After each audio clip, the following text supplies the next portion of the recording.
మనం ఏ అధ్యాయం ధ్యానించుకుంటున్నాం? 19వ అధ్యాయం. ఎందుకని అడుగుతున్నాం? ఆ మాట వచ్చిన ప్రతిసారి ఏ అధ్యాయం ధ్యానించుకుంటున్నాం అని ఎందుకు అడుగుతున్నాం? అసలు ఎంతమందికి గుర్తుంది? అవునా? దానికోసం అడుగుతాం అంతే తప్ప నాకు తెలియక అడిగేది కాదు. 18వ అధ్యాయంలో మనం ఏం చూసాం?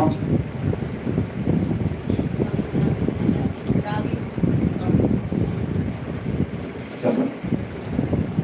ఆ వచనంలో ఏం చూసామంటే చక్కగా చదువుకొని చెప్పచ్చు. ఆ అధ్యాయంలో ఏం చూసామంటే పేజీలు వెనక తిప్పుతున్నారు, సర్దిప్పండి పర్వాలేదు.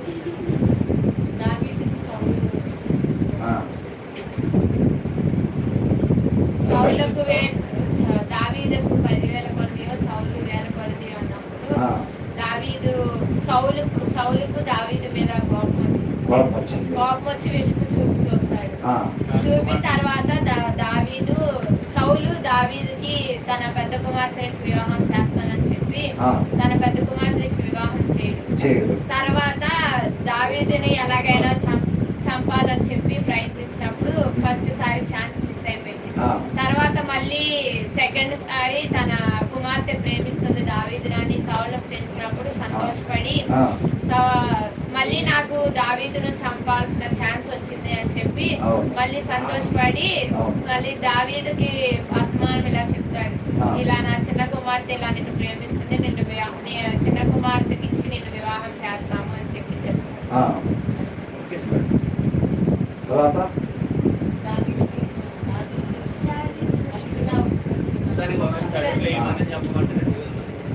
కొంతమందిని చంపమంటే 200 మంది ముందు తీసుకొని వచ్చాడు. అవునా? ఒకరు చెప్తున్నారని చెప్పి మిగతా వాళ్ళు ఆగిపోయారని చెప్పకుండా, లేకపోతే అవకాశం ఇస్తే మీరు కూడా చెప్తారా? ఎంతమంది ఉన్నారని చెప్పేవాళ్ళు?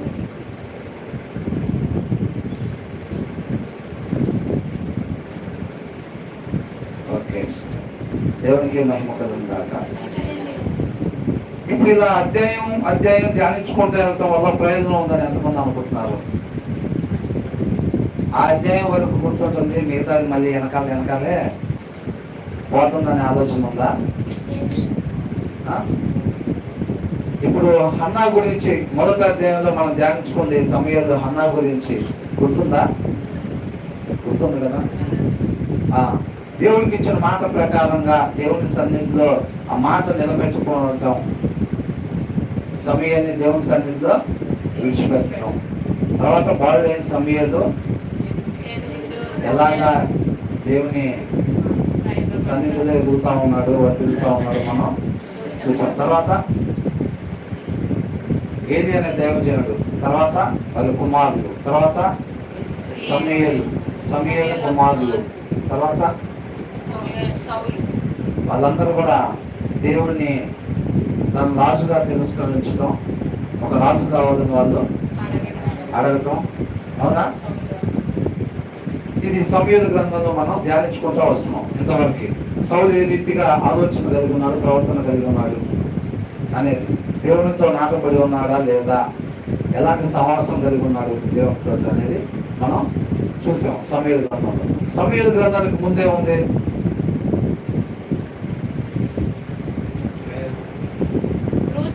రూతు గ్రంథం. ఇప్పుడు రూతు గ్రంథం ఎంతమంది గుర్తుంది? ధ్యానించుకున్నావా? ఏముంది దాంట్లో?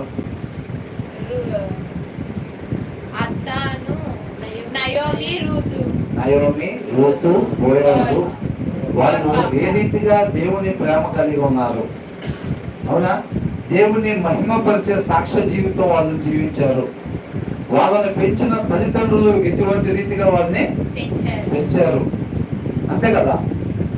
ఒక చిన్నపిల్లలు ఉన్నప్పుడు ఎలా పెంచాలి, యవనస్తురాలు ఉన్నప్పుడు ఏ రీతిగా సాక్ష్యం తన జీవితంలో దేవుని నామాన్ని మహిమకరంగా ఉండాలి, కోడలైనప్పుడు ఎలా ఉండాలి, అత్తగారైనప్పుడు ఎలా ఉండాలి అనేది రూతు గ్రంథంలో నుంచి మనం చూసాం. దానికి ముందు న్యాయాధిపతులు. న్యాయాధిపతులు ఏం చూసాం?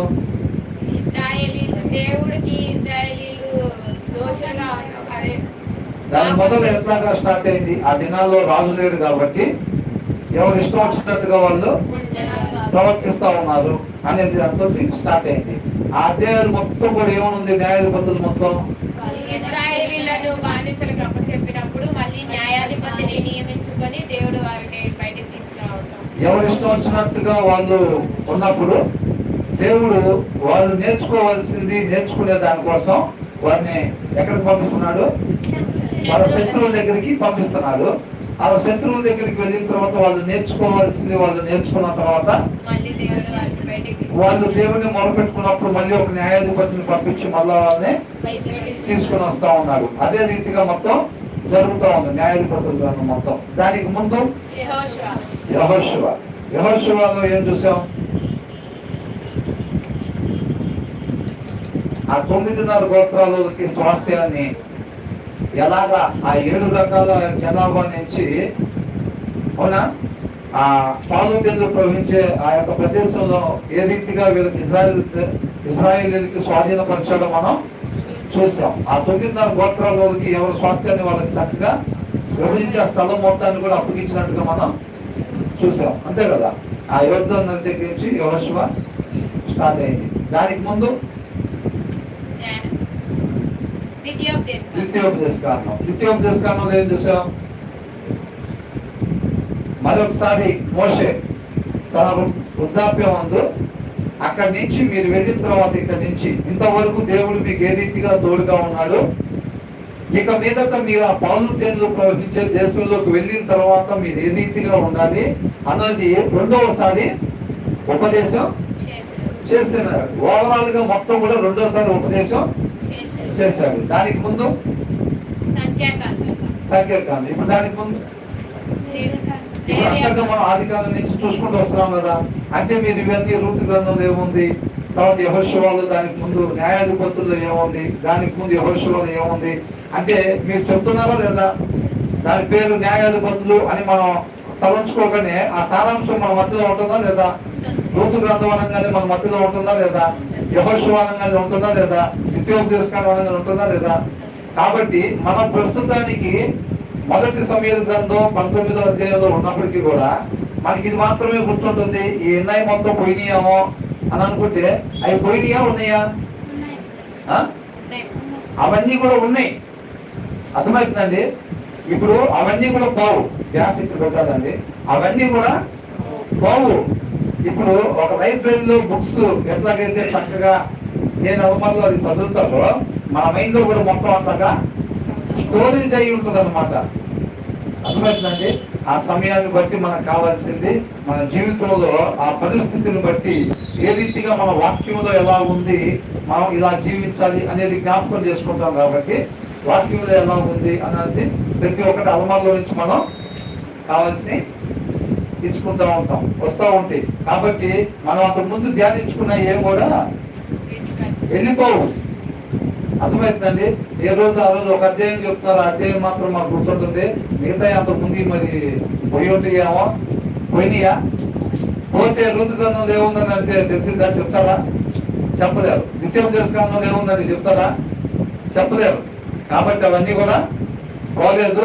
చక్కగా అవన్నీ కూడా స్టోరేజ్ అయి ఉంటాయి అనమాట. ఆ సారాంశం లింక్ అనేది చక్కగా కొనసాగుతూ ఉన్నాం మనం. ఓకేనా? దేవునికి మహిమ కలుగును గాక. కాబట్టి అందరూ శ్రద్ధ పెట్టి వినండి. దీంట్లో ఇక్కడ ఏం జరుగుతుంది అనేది కొంత పర్సంటేజ్ అయితే ఎందుకోసం ఇదంతా కూడా రాపించబడింది అనేది మనం తెలుసుకోవాల్సింది ఉందని అనుకున్నాం. అవునా? దీని నుంచి మనం ఏం తెలుసుకుంటున్నాం? వాళ్ళు చేసింది మనం చేయకూడదు. వాళ్ళు ఏదైతే మంచి చేశారో అది మనం చేయాలి. వాళ్ళు ఏదైతే చెడు చేశారో అట్టిగా మనం జీవించకుండా మంచి మార్గంలో నడవాలి. మంచి మార్గంలో నడవాలి. అవునా? ఒకసారి ఒకరు చెప్పినప్పుడు రెండోసారి ఈసారి నేను చెప్పాలి అనేది ఎవరికన్నా ఆలోచన జరుగుతుందా? కలిగితే ప్రయత్నం చేయండి. సరేనా? సౌలు రాజుగా అయినప్పుడు దగ్గర నుంచి తను ఏ రీతిగా ఆలోచన కలిగి ఉన్నాడు, ఎలాంటి ప్రవర్తన కలిగి ఉన్నాడు, ముఖ్యంగా దేవునితో ఎలాంటి సహవాసం కలిగి ఉండాలి, ఈయన ఎలాంటి సహవాసం కలిగి ఉన్నాడు. అవునా? అది మనం ధ్యానించుకోవాలన్నమాట. కేవలం వాళ్ళతోనే కాదు, మనతోటి కూడా ఇశ్రాయేలు జనాంగాన్ని మాత్రమే నడిపిస్తున్నాడా దేవుడు? మనల్ని కూడా నడిపిస్తున్నాడా? మనల్ని కూడా నడిపిస్తున్నాడు. కాబట్టి దావీదు ఏ రీతిగా దేవునిలో అంటుకట్టబడి ఉన్నాడు, నాటబడి ఉన్నాడు, సౌలుకి అవకాశం ఉండి కూడా దేవుడిలో ఎందుకు నాటబడి లేకుండా పోయాడు, లోక సంబంధంగా ఎందుకని ఉన్నాడు. అంతేనా కదా? మనం సౌలులా ఉండొచ్చా? ఉండకూడదు. ఎవరిలా ఉండాలి? దావీదులా ఉండాలి. ఇప్పుడు ఈ అధ్యాయంలో ఏముంటుందంటే సౌలుకి దావీదుకి మధ్యలో ఉండే సహవాసం. దేవుడు ఏమంటున్నాడు? ఈ పూర్ణ హృదయంతో పూర్ణాత్మతో నన్ను సేవించాలి, నిన్ను వలె పొరుగు వారిని ప్రేమించాలి అని అంటాడు. దేవుడు అది కోరుకుంటున్నాడు. ఆయన రాజ్యం కట్టబడేది దాంట్లోనే ఉంటుంది అన్నమాట. మర్మం అర్థమవుతుందండి. ఆయన ప్రేమ స్వరూపి కాబట్టి ఆయన రాజ్యాన్ని మనం దేని ద్వారా కట్టాలి? ఆయన ప్రేమ ద్వారా కట్టాలి. అంతేనా కదా? కాబట్టి వీళ్ళిద్దరి మధ్యలో ఆ ప్రేమ నడుస్తుందా? సౌలు దావీదు మధ్యలో ఉన్న ప్రేమ అది దేవుడి నామానికి మహిమకరంగా ఉందా? ఇంకొక వ్యక్తి ఇక్కడ ఇంకొకరు ఎవరున్నారు? యోనాతాను దావీదు మధ్యలో ఉండే ఆ యొక్క దేవుడి ప్రేమ ఆయన నామానికి ఎలాగ మహిమకరంగా ఉంది. మనం కూడా మన సహోదరుల పట్ల అలాంటి దేవుని ప్రేమ కలిగి మనం ఉండాలి. దేవుడి నామానికి మహిమకరంగా మనం ఉండాలి. అర్థమవుతుంది. ప్రతి ఒక్కరి పట్ల దేవునికి ఒక ప్రణాళిక ఉంది. దాన్ని మనం నెరవేర్చేవారుగా ఉండాలి. ఆయన కృపను బట్టి దాన్ని మనం నెరవేర్చేవారుగా ఉండాలి. కాబట్టి మన వంతు బాధ్యతగా మన ద్వారా దేవుడు ఏ సత్క్రియలు అయితే చేయాలని ఆశపడుతూ ఉన్నాడో ఆ సత్క్రియలు జరిగే దానికోసం మనం విధేయత కలిగి జీవించాలన్నమాట. కాబట్టి దావీదు యోనాతాను మధ్యలో ఎంతో అద్భుతమైన సహవాసం ఉంది. అది దేవుడి నామాన్ని గొప్పగా మహిమపరిచేదిగా ఉంది. కాబట్టి మన సహోదరుల పట్ల కూడా మనం కూడా అదే రీతిగా సహవాసాన్ని కలిగి ఉండాలన్నమాట. అంతే తప్ప ఇక్కడ స్టోరీ తెలుసుకొని మనం విడిచిపెట్టడానికి కాదు. కేవలం వాళ్ళతోనే మాట్లాడారా దేవుడు? ఈ దినాన మనతో మాట్లాడలేదా? ఆయన కృపను బట్టి మన దగ్గరికి ఆయన మాటను పంపించాడు కదా అని ఏ ఉద్దేశం అప్పుడు ఓటనే పంపిస్తాడా? అవునా? దాని పట్ల ఒక ఉద్దేశం ఉంది కదా. మనం కూడా నేర్చుకొని ఆయన నామానికి మహిమకరంగా ఆయన చిత్తానుసారంగా మనం జీవించాలని ఆయన మాటను మన దగ్గరికి పంపించాడు అనమాట. దాన్ని మిస్ అవ్వకుండా గ్రాప్ చేసుకోవడానికి ప్రయత్నం చేయండి. ఆయన కృపను కోరుకోండి. అర్థమవుతుందా? ప్రభువా, నువ్వు ఈ మాటను నా దగ్గరికి ఎందుకోసం పంపించావో, నేను ఏం నేర్చుకొని ఏ రీతిగా ఉండాలని పంపించావో దాన్ని నేను మిస్ అవ్వకుండా నీ కృప ద్వారా దాన్ని పొందుకొని నీ మాట ప్రకారంగా మాత్రమే ఉండేలాగా నువ్వే నన్ను నడిపించమని మనం ప్రార్థన చేసుకొని ఎలా ఉండాలంటే ఆయన సన్నిధికి వచ్చినప్పుడు నీ దాసుడు ఆలకించుచున్నాడు ఆజ్ఞనిమ్మని అలా ఉండాలి సిద్ధంగా మనం. అంతేనా? ఆయన ఏదైతే మనతో మాట్లాడుతూ ఉంటాడో ఈ రీతిగా ఉండు, ఇలా ఉండు, ఇలా ఉండు, ఇలా ఉంటే మన నిత్యము తండ్రితో పాటు యుగయుగాలు జీవిస్తాము. మీ మేలు కోసం నేను చెప్తున్నాను నేను చెప్పినప్పుడు ఆయన దాసులుగా మనం దాన్ని విని ఏం చేయాలి? దాన్ని అనుసరించాలి. అంతేనా కదా? చివరి వచనంలో ఏమనుంది? ఫిలిష్తీయుల సర్దారులు యుద్ధమునకు బయలుదేరుచు వచ్చిరి. వారు బయలుదేరినప్పుడెల్లను దావీదు బహు వివేకము కలిగి ప్రవర్తించుచు రాగా సౌలు సేవకులకందరికంటే అతని పేరు బహు ప్రసిద్ధికి ఎక్కెను. బహు ప్రసిద్ధికి ఎక్కెను. సౌలు ఏమనుకుంటున్నాడు? సౌలు దావీదు పేరు బహు ప్రసిద్ధికి ఎక్కాలని ప్రయత్నం చేశాడు అన్ని రకాలుగా. మరి ఎలాగా? ఏం చేశాడు? ఎలాగైనా సరే నాశనం అయిపోవాలి దావీదు అని చెప్పి అన్ని రకాలుగా తను చెయ్యగలిగినంత ప్రయత్నం సౌలు చేస్తా ఉన్నట్టు మనకి కనబడతా ఉంది. కాబట్టి తను ఎంత ప్రయత్నం చేస్తున్నాడో నశింపజేయాలని దావీదు అంతకంతకు ప్రసిద్ధి చెందుతా ఉన్నాడు అనమాట. ఎందుకని? 28వ వచనంలో ఏముంది? దాంట్లో యెహోవా దావీదునకు తోడుగా నుండుటయు. ఎందుకనంట దావీదు అంతకంతకు ఎలా ప్రసిద్ధి చెందుతున్నాడు? సౌలు తనను నశింపజేయాలని చూసినప్పటికీ కూడా, తన కీడునే కోరుకుంటున్నప్పటికీ కూడా దావీదు ఎలాగ ప్రసిద్ధి చెందుతున్నాడంట? దేవుడు దావీదుకి తోడుగా ఉన్నాడు. కాబట్టి ఇన్నిసార్లు దావీదుని నశింపజేయాలని ఇబ్బంది పెట్టాలని సౌలు చూసినప్పటికీ కూడా అంతకంతకు ప్రసిద్ధి చెందుతానే ఉన్నాడు. ఎక్కడికింద విజయమే వధిస్తా ఉందన్నమాట. అర్థమవుతుందండి? ప్రతి యుద్ధానికి దావీదు పట్ల సౌలుకున్న ఉద్దేశం ఏంటి?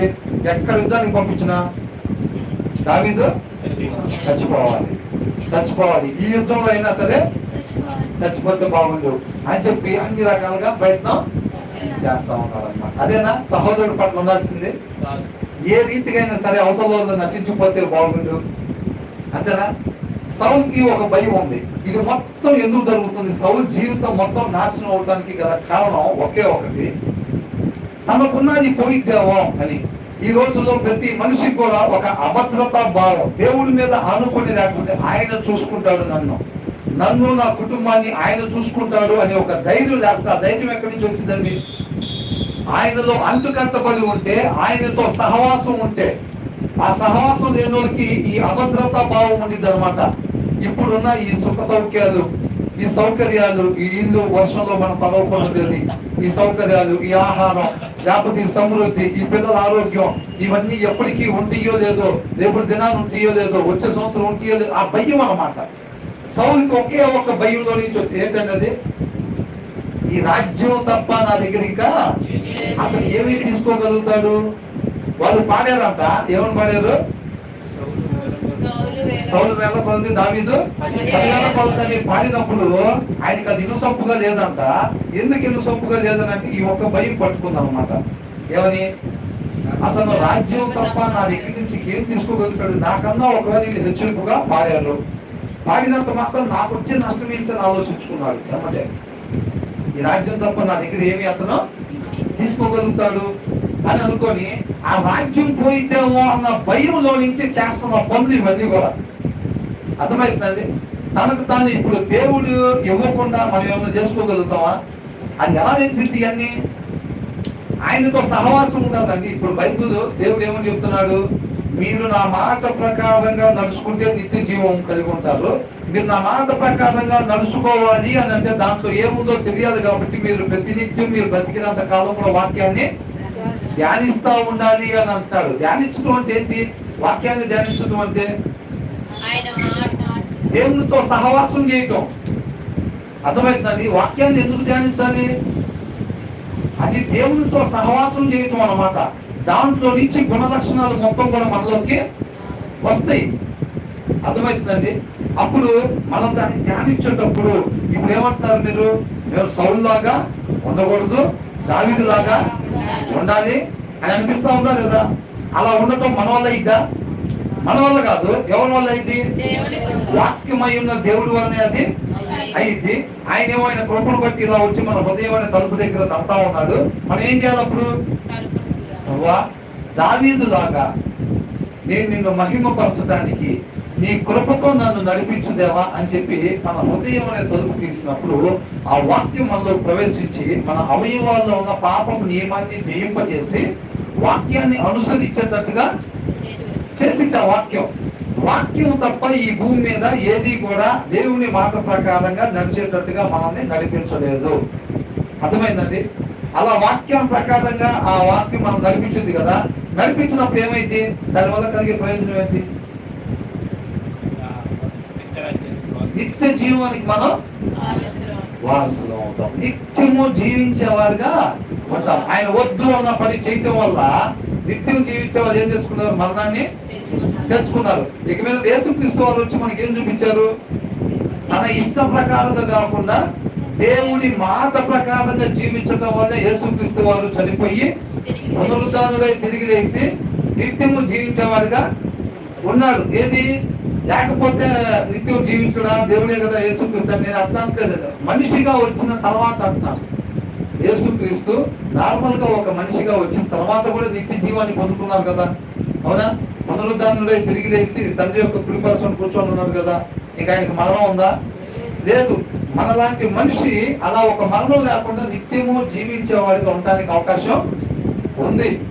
అది దాడి తెలియని స్థితిలో ఉన్నప్పుడు యేసుక్రీస్తు వారు వచ్చి మనకి మార్గాన్ని చూపించి నేనే మార్గము సత్యము జీవమై ఉన్నాను అన్నారు. కాబట్టి ఆయన ఎందుకు విశ్వాసం ఉంచి ఆయన పోలి మనం జీవించినట్లయితే మనం కూడా ఆ పోగొట్టుకున్న దాన్ని పండు తినటం వల్ల ఏ స్థితిలోకి వచ్చేసామో ఆ స్థితిలో నుంచి మళ్ళా మనం నిత్యము తండ్రితో పాటు యుగ యుగాలు ఉండేవారుగా అవుతాం అన్నమాట. కాబట్టి తనకున్నది పోయిద్దేమో అన్న ఒక భయంతో ఈ మధ్యలో చూస్తే యోనాతానుతో కూడా అదే మాట్లాడుతాడు. మెయిన్ కారణం మనం ఎదుటి వారిని ఎందుకు ద్వేషిస్తూ ఉంటాం ఈ లోకంలో? ఎందుకు ఇవ్వలేము? మన దగ్గర ఏదన్నా ఉన్నాయి, ఇంటి పక్కన వాళ్ళు అడిగితే బియ్యం అడిగినా లేకపోతే అయ్యి అడిగితే ఇయ్యైనా ఉంచుకొని ఎందుకు లేవంటాం? రేపు రోజున ఇవాళ కొని ఓకే, ఈ వారానికి కొని, ఈ నెల కొని, వచ్చే నెల ఉంటే వాళ్ళు 10,000 డబ్బులు కూడా ఉన్నాయి, ఆ సంవత్సరం వస్తాయి, తర్వాత సంవత్సరం ఉంటే ఏమైంది? అవునా? లోకం అది చూపిస్తూ ఉంటుంది. హృదయంలో దేవుడు వాక్యం లేకపోతే వచ్చే ఆలోచనలు ఇలా ఉంటాయి అనమాట. వాళ్ళకి ఈ పూటకు తినడానికి లేవంట, నీకు సంవత్సరం దాకా కొని ఏం ఆలోచిస్తున్నావు? ఎందుకు ఇవ్వటం? వచ్చే సంవత్సరానికి మనకొస్తాయి ఇక 5 సంవత్సరాలు కొనేయాలనుకున్నాం, అప్పుడు 6వ సంవత్సరానికి మనకొస్తాయి ఇక ఎందుకు అంతనా? 6వ సంవత్సరానికి మనకొస్తాయి ఇక ఎందుకు ఇవ్వటం అని అనుకుంటాం.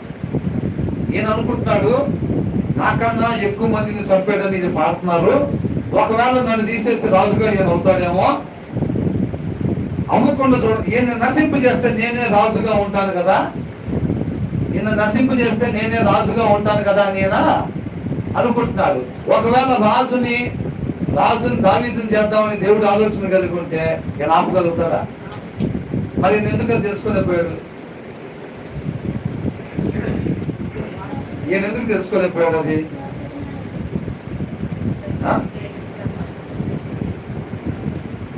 దేవునితో సరైన సహవాసం లేక. అర్థమవుతుందండి? మీరు గమనించండి, బయట వాక్యం చదవని వాళ్ళు ఎవరైతే ఉంటారో ఏ భయమో లేకుండా చక్కగా వాళ్ళు శరీరాన్ని అనుసరించుకుంటూ వెళ్ళిపోతూ ఉంటారు. వాక్యాన్ని చదివే వాళ్ళకి ఏంటంటే ఆ భయం ఉంటుంది అన్నమాట. అమ్మో నేను తప్పు చేస్తున్నాను, ఇట్లా చేయకూడదు, ఇలా ఉండాలి, అలా ఉండాలి అని ఆ భయం ఉంటుంది. బ్రదర్ మీరు అక్కడ కూర్చోండి, బ్రదర్ కూర్చోండి, మీరు కూర్చోండి బ్రదర్. ఆ భయం ఉండింది వాక్యాన్ని ధ్యానించే వారికి. వాక్యం ధ్యానించకపోతే యథేచ్ఛగా వాళ్ళ శరీరాన్ని అనుసరించుకుంటూ వాళ్ళు వెళ్ళిపోతూ ఉంటారు అన్నమాట.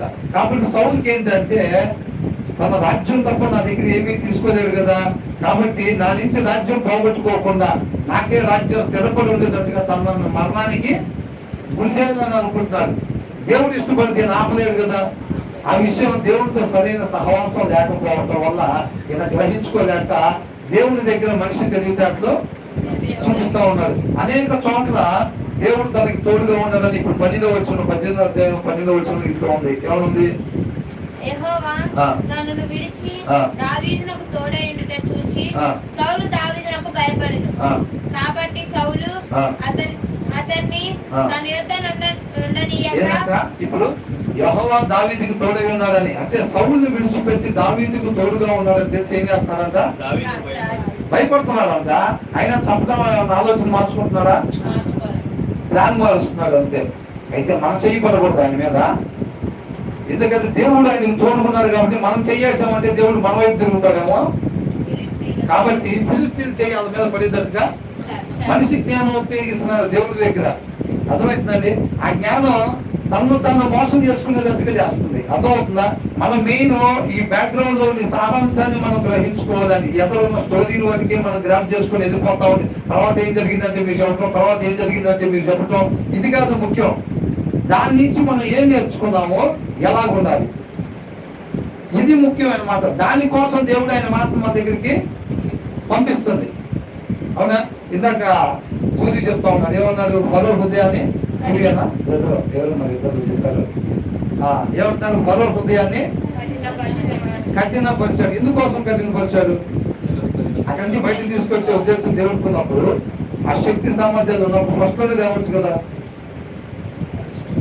అంటే అక్కడ జనాలు తెలుసుకోవాల్సింది ఉంది, వాళ్ళని తెలుసుకునే దాని నిమిత్తం ఫరోని హృదయాన్ని కఠినపరిచాడు. అది అప్పటి నుంచి ఇప్పటి వరకు కూడా మనం కూడా తెలుసుకుంటూనే ఉన్నామా లేదా? తెలుసుకుంటానే ఉన్నాం. ఆ చుట్టుపక్కల అందరూ కూడా ఒక్కొక్కరు ఒక్కొక్క రకమైన విగ్రహాన్ని పెట్టుకొని అదే దేవుడిని కొలుసుకుంటా ఉన్నారు అన్నమాట. వాళ్ళందరూ కూడా రాహాబు అనే వేసి ఏం చెప్పింది? మమ్మల్ని అందరిని కూడా మీకు అప్పగిస్తాడన్న విషయం మాకు తెలుసు అనేది. ఎలా తెలుసుకుంది? ఇలాగే కఠినపరచడం ద్వారా అక్కడి నుంచి అనేక అద్భుత కార్యాలు, ఆశ్చర్య కార్యాలు చేసి దేవుడు వారిని బయటకు తీసుకురావడం ద్వారా ఆయనే నిజమైన దేవుడు అని వీళ్ళు ఆ చుట్టుపక్కల అందరూ కూడా గ్రహించుకోగలిగారు, వీళ్ళు కూడా గ్రహించుకోగలిగారు అన్నమాట. అర్థమవుతుందండి? కాబట్టి మనం తెలుసుకోవాల్సింది సౌలుకి ఏంటంటే ఆ ఉన్నది పోయిద్దేమో, మనకు కూడా ఏంటంటే అభద్రతా భావం ఉండిద్ది అనమాట. ఇప్పుడున్న సౌఖ్యాలు ఎల్లప్పుడూ తీయలేదు, అవునా, వచ్చే సంవత్సరం కూడా ఇలాగ అన్ని వసతులు మనకు తీయలేదు, మన పిల్లలకు కూడా అన్ని సౌకర్యాలు ఇట్లాగా తీయలేదు అని ఒక అభద్రతా భావం ఉండిద్ది. మన దగ్గర ఉన్నది పోయిద్దేమో, వీటిలో నుంచి వచ్చేదన్నమాట. ఈ మొత్తం కూడా సౌలులో ఈ యొక్క అభద్రతా భావం వల్లే ఇది మొత్తం వచ్చింది. సౌలు ఏమనుకోవాలి, ఆయన నన్ను ఒక్కరోజుగా రాజుగా నియమిద్దామని అనుకుంటే ఆ ఒక్కరోజు నేను ఉండాలంటే, ఆయన నన్ను సంవత్సరం పాటు నేను రాజుగా ఉండాలని ఆయన ఇష్టపడితే నేను సంవత్సరమే ఉండాలి, నా తర్వాత వేరే వాళ్ళ పెట్టాలని ఆయన ఇష్టపడితే వేరే వాళ్ళే రాజుగా ఉండాలి. అది దేవుడితో సహవాసం, అది దేవుడి నామాన్ని మహిమపరచం. అర్థమైందండి? అలా కాకుండా దేవుడు దావీదుకు తోడుగా ఉన్నాడని తెలిసినా కూడా అంట తనే రాజుగా ఉండాలి అని చెప్పి అన్ని రకాలుగా దేవుడు ఎవరికైతే తోడుగా ఉన్నాడో వాళ్ళను కూడా మరణానికి గురి చేయడానికి ఏమాత్రం కూడా వెనకాడట్లేదు. ఎక్కడి నుంచి వచ్చింది ఇదంతా? తన రాజరికం పోయిద్దేమో అని చెప్పి. ఇవాళ కొంతమంది రాజకీయ నాయకులు కూడా అవసరమైతే అవసరాన్ని జనాన్ని పెట్టి కొట్టిస్తారు, ఇంకా అవసరమైతే దేపేస్తారు. ఎందుకని? వాళ్ళేమన్నా వీళ్ళ పదవికి అడ్డుగా వస్తారేమో అన్న ఉద్దేశం, వీళ్ళకి పదవి పోయిద్దేమో అన్న భయం వాళ్ళు ఎంతటి పని అయినా చేపించింది ఆ చేత. ఎందుకు చేసావు, ఆయన ఎందుకు అట్లా చంపేశారు అనంటే మూల కారణం ఎక్కడ ఉంటుందో తెలుసా? ఇక్కడే. వాడి వల్ల నా పదవికి ఇబ్బంది ఉంది రాబోయే దినాల్లో, అందుకనే వాడిని తొలగించాం. ఎందుకు ఆయన కొట్టించారు అంటే ఇదే, ఆయన చేసే క్రియలు మొత్తం కూడా ఇదే మూలమైద్ది అనమాట. తన కుర్చీకి ఏదైనా ఇబ్బంది కలిగిద్దామో అని ఇబ్బంది అనిపించిన ప్రతి ఒక్కరిని కూడా తప్పిస్తూ ఉంటారు అనమాట. ఇప్పుడు సౌలు కూడా వచ్చింది అదే. ఆయన కృపను బట్టి రాజు అయ్యాడు, శక్తిని బట్టాడా? ఆయన కృపను బట్టి రాజు అయ్యాడు.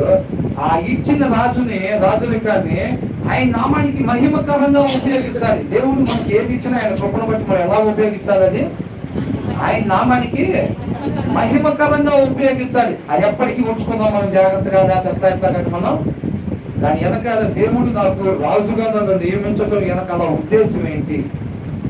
అవునా? సౌలు గ్రహించుకోవాల్సింది అది. అది ఏమి లేకుండా ఒకటి రాజుకు చేసేసాడా? ఒక ఉద్దేశం లేకుండా రాజుగా చేసేస్తాడా? నన్ను రాజుగా చేయటం వెనకాల ఉద్దేశం ఏంటి? ఆ ఉద్దేశాన్ని నేను తప్పక నెరవేర్చాలి, దాన్ని మిస్ అవ్వకుండా నేను నెరవేర్చాలనే జాగ్రత్త భయం కలిగి ఉండాలి. అర్థమవుతుందండి?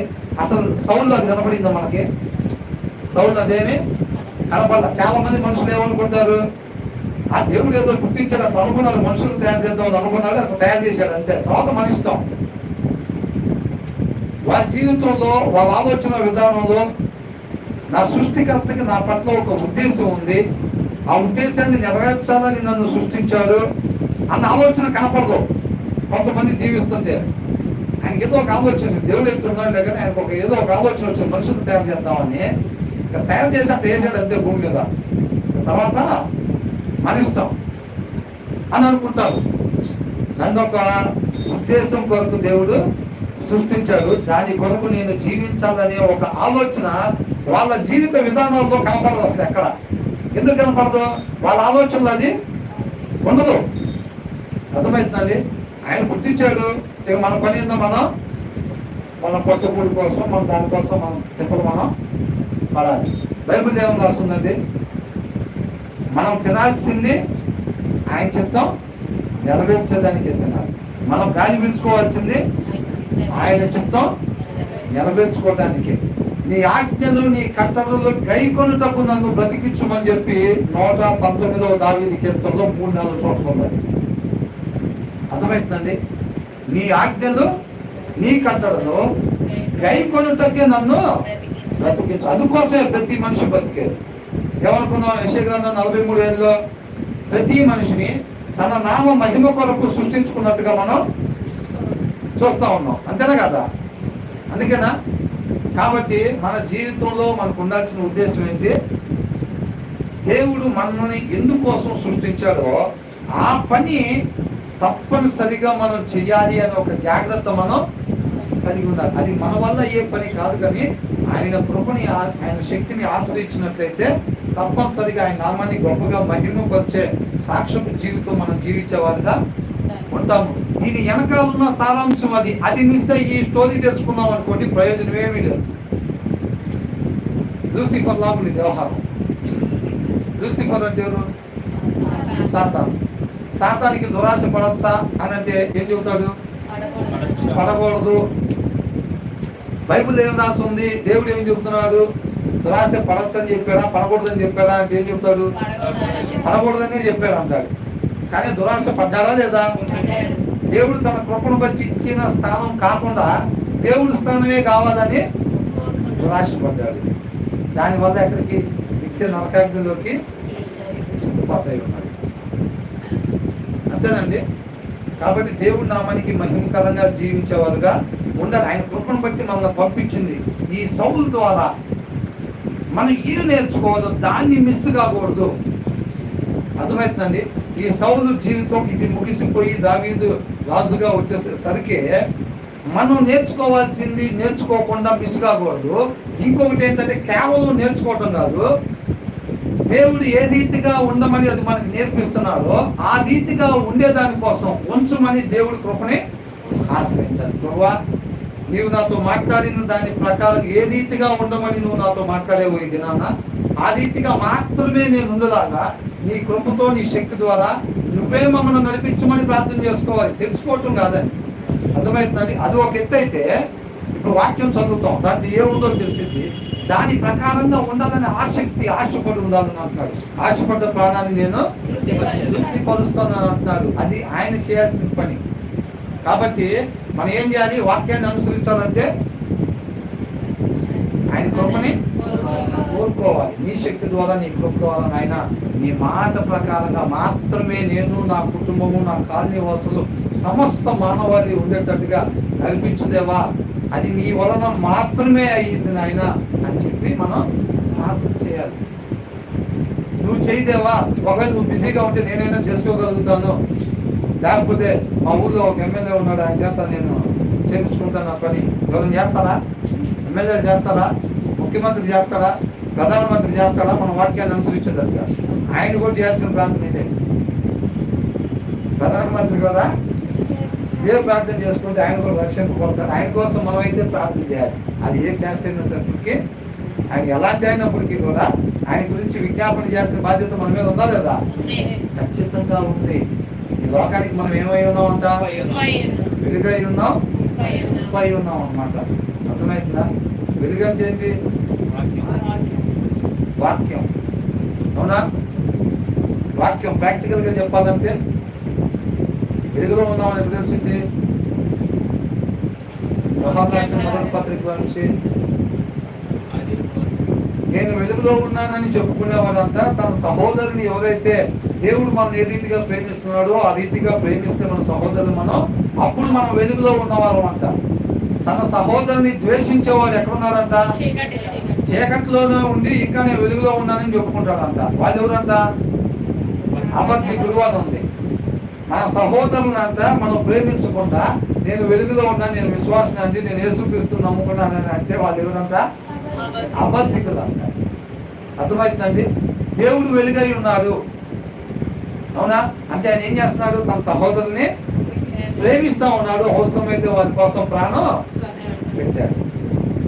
అర్థమవుతుందా కదా? తన సహోదరుడి కొరకు ప్రాణం పెట్టేవారి కన్నా ఎక్కువగా ప్రేమించేవారు లేరని రాస్తుంది బైబిల్లో. ఈ పదాలన్నీ కూడా మనం మాట్లాడుకునే అన్ని కూడా ఇంత రాస్తున్నాయి, ఉన్నా కదా? కాబట్టి కేవలం బ్రదర్ వచ్చారు, రోజుకి ఒక సండే స్కూల్ స్టోరీ లాగా, తర్వాత స్టోరీలో ఎక్స్టెన్షన్ ఏమైందో చెప్తారు. నాకు అదే టెన్షన్ అయిపోయింది, ఆయన చెప్తానని చెప్పి అక్కడ దాకా వచ్చింది వ్యవహారం, అవునా? మరి లాస్ట్ క్లైమాక్స్లో ఏమైందో ఏమో, మరి చంపేశాడా దావీదుని, మరి ఏమైందో మాకు సీరియల్లో లాగా అర్థం అవ్వట్లేదు. అది కాదు, దానికి కాదు మనం వచ్చిన స్టోరీ వినడానికి కాదు. క్లైమాక్స్లో ఏమైంది, తర్వాత ఇంకో స్టోరీ, ఇంకో కథ స్టార్ట్ అయిద్దంట. ఈయన పాత్ర ఇప్పుడు సీరియల్ ఏమవుతాయి? కొన్ని పాత్రలు ముగిసిపోతాయి. కొన్ని పాత్రలు ఏమవుతాయి? కొన్ని పాత్రలు ముగిసిపోయి కొత్త క్యారెక్టర్లో వస్తూ ఉంటే అప్పుడు ఇంకా చూడదగ్గట్టుగా కొత్త క్యారెక్టర్ వచ్చింది. వాళ్ళ అబ్బాయికి వివాహం చేస్తే కోడలు ఎంటర్ అయింది ఇంకా ఆ కుటుంబంలోకి. కోడల ద్వారా మళ్ళీ కొన్ని నెలలు నడుపుతారు ఆ కథని. అవునా? దాని తర్వాత ఏం చేస్తారు? ఇంకొక చిన్న అబ్బాయికి పెళ్లి చేస్తారు, ఇంకొక ఆమె లేదా కూతురు పెళ్లి చేస్తారు, అల్లుడు దిగుతాడు మళ్ళీ దాంట్లో. ఆ కుటుంబం మళ్ళీ ఇంకో సంవత్సరం నడుపుతారు దాన్ని చక్కగా. అవునా? వీళ్ళు ఏం చేస్తారు? ఆ టైంకి అది ఎక్కడ ఉన్నా సరే ఏమైందో అసలు ఆమె వెళ్ళిపోయిన తర్వాత ఆమె మంచిదో కాదో, అదేనా? అసలు అట్లాగా ఇప్పుడు ఇంతకు ఏమైందో దావీదు అసలు అది కాదు, అది తెలుసుకున్నా దాని వెనకాల సారాంశం మనల్ని స్వతంత్రులుగా చేసిద్ది. వాక్య సారాంశం సత్యం. ఆ సత్యం మనల్ని స్వతంత్రులుగా చేసింది, నిత్యము జీవించేదానికి. ఇప్పుడు దాసులుగా అయ్యాం కదా, పండు తినొద్దు అంటే తిని ఏమయ్యాం? వేలాల్సిన మనం దాసులుగా అయిపోయాం. ఈ దాసత్వం నుంచి మనం స్వతంత్రులు చేయాలంటే మళ్ళీ ఏం చేసిందంట? వాక్య సారాంశం. ఈ మాటల వెనకాల ఉన్న సారాంశం దేవుడు ఎందుకోసం పంపించాడు. సౌలు ఏం చేశాడు? దావీదు పట్ల ఎలా ఉన్నాడు అనేది కాదు, అర్థమవుతుందా? సౌలు నుంచి మనం ఏమి నేర్చుకోవాలని దేవుడు చెప్తా ఉన్నాడు. ఏమి నేర్చుకొని ఇప్పుడు ఈ ప్రెసెంట్ సిచ్యువేషన్ లో మనం ఏమి నేర్చుకొని ఏ రీతిగా ఉండాలి ఆయన నామానికి మహిమ కలగాలి, అది మిస్ కాకూడదు. అర్థమవుతుందండి? ఈ సారాంశం మిస్ అయ్యి స్టోరీ మాత్రం మనం తెలుసుకున్నాం అనుకోండి, ఏమైంది? లూసిఫర్ లాగానే ఉండింది. దురాశ పడమని చెప్పాడా? వద్దన్నాడా? అంటే పడద్దు అన్నాడు. నువ్వేం చేసావు? పడ్డా. దురాశ పడ్డాడు. మనం కూడా ఏమైతే తెలుసండి, నామకార్థ క్రైస్తవుల్లో ఎవరిని అంటాం? ఏమి తెలియని వాళ్ళు కాదు. వాళ్ళని అడిగినా గుజరాత్ ఎవరు చంపారంటే దావీదు చంపాడని చెబుతారు. ఐగుప్తులో జనాలు ఎవరు తీసుకొచ్చారంటే మోషే తీసుకొచ్చాడని చెబుతాడు. అబ్రహాం ఎవరు పిలుచుకున్నారంటే దేవుడు పిలుచుకున్నారని చెబుతారు. వాళ్ళు కూడా ఇది మొత్తం చెబుతారు. ఏది అడిగినా సంసోన్ ఎవరంటే చెబుతాడు, ఏం చేశాడంటే చెబుతారు. వాళ్ళు కూడా ఇది మొత్తం చెబుతారు. మరి వాళ్ళకి తెలియదు ఏంటి? వాళ్ళు ఎందుకు నామకార్థ క్రైస్తవులు అంటున్నారు? దాని వెనకాల సారాంశం ఉండదు, దాన్ని వదిలిపెడతారు. స్టోరీ తెలుసుకుంటారు చక్కగా. ఇట్లా టైం అంటే ఇట్లా బయటికి చేసుకున్నారు, ఇట్లా భలే చెప్పారు అసలు. అవునా? ఒక సినిమా చూసి వచ్చి దాన్ని చెప్పాడు అనుకోండి, అవతల వాళ్ళు వింటే ఎట్లా ఉంటుంది? మంచి స్టోరీ అట్లయితే చూడాలి ఒకసారి. ఏంటంట? మంచి స్టోరీ రాదు, బాగుంది దానికి. అట్లా తెలుసుకోవటం కాదు. దేవుడు మనం ఏమి నేర్చుకొని ఇప్పుడు మనం ఎలాగ జీవించాలి అనే దానికోసం దేవుడు ఇది మనకు పంపించాడు. అవునా? దాన్ని వదిలిపెట్టకుండా మనం గ్రాప్ చేయాలి. దాని వైపు చూడండి, ఆ మిగతా స్టోరీ కోసం కాదు. ఎంతమందికి అర్థమైంది ఈ మాట? నేను ఏం నేర్చుకొని ఏ రీతిగా ఉంటే ఆయన నామానికి మహిమకరమైన సాక్ష్యపు జీవితాన్ని నేను కలిగి ఉంటాను అనేది దాన్ని వదిలిపెట్టకుండా నేర్చుకోవడానికి ప్రయత్నం చేయాలి. వాక్యం వినే ప్రతిసారి అంతే. అర్థమవుతుందండి? ఇప్పుడు ఒక్కొక్కరు వచ్చి ఒక్కొక్క అంశాన్ని ఎన్నుకుంటారు. ఆ అంశంలో ఏం జరిగిందని కాదు, ఆ అంశం దేవుడు నా దగ్గరికి ఎందుకు పంపించాడు, నేను దాని ద్వారా ఏమి నేర్చుకోవాలి, ఏ రీతిగా ఉండాలని దేవుడు ఇష్టపడుతున్నాడు, దానికోసం గురి దాని మీద కలిగి ఉండాలి మనం. అర్థమవుతుందండి? ఇప్పుడు ధ్యానించుకుందాం. అయిపోయిందండి. నేనైతే టైంకే ముగిస్తా. సౌలు అంతకందుకు దావీదుని అనగదొక్కాలి, నశింపజేయాలని చూస్తున్నప్పటికీ కూడా దావీదు ఏమవుతున్నాడంట? అంతకందుకు ప్రసిద్ధి చెందుతా ఉన్నాడు. ఎందుకని? దేవుడు తనకి తోడుగా ఉన్నాడు కాబట్టి. దేవుడు మనకు కూడా తోడుగా ఉంటే మన చుట్టుపక్కల వాళ్ళు ఆత్మీయంగా మనం అనగదొక్కుదాం అనుకున్నా మనం ఏమవుతాం? అర్థం కదా? దేవుడు మనకి తోడుగా ఉంటే ఈ చుట్టుపక్కల వాళ్ళు కూడా ఎవరైనప్పటికీ కూడా పరిస్థితులైనా మనల్ని ఆత్మీయంగా అనగదొక్కాలని చూస్తూ ఉంటే మనం అణిగిపోతామా, లేకపోతే అంతకంతకు ఎదుగుతూ ఉంటామా? ఒకవేళ దేవుడితో సరైన సహవాసం లేకపోతే సౌలులాగా అసలు ఎవరో మనల్ని ఏం అనగదొక్కాల్సిన పని లేదు. మన లోపల నుంచే, మన కోరికల్లో నుంచే వచ్చి మనల్ని నశింపజేస్తాయి. అర్థమైందండి? ఎవరికో అవకాశం ఏముండదో, మనమే మన కన్ను మనం పొడుచుకునే వాళ్ళంగా ఉంటాం. ఇప్పుడు అంతకంతకు ప్రసిద్ధి చెందుతా ఉన్నాడు అన్నమాట దావీదు. ఆ తర్వాత మీరు దావీదును చంపవలసినదని తన కుమారుడైన యోనాతానుతోను తన సేవకులందరితోను చెప్పగా, నేను అన్ని రకాలుగా ఎవరు చెప్పకుండా ప్రయత్నం చేశాడా లేదా? అన్ని రకాలుగా కుయుక్తి ఏం చేశాడు? ఇప్పుడు దాకా ఏం చేసేవాడు? ఆయనలో ఆయన మాట్లాడుకునేవాడు. ధ్యానం అంతేనా? దీని ముందు అధ్యాయం మొత్తం ఏం చూసాం? మాట్లాడుకొని ఏం చేసేవాడు అంట? ఎట్టి పరిస్థితుల్లో ఈ బస్సు పెట్టి కూర్చోనంట ఆయనలోంచి దిగబడి గోడలో పుచ్చుకోవాలన్న ఉద్దేశం ఆయన లోపల మాట్లాడుకున్నంత బస్సుని ఇసిరాడంట.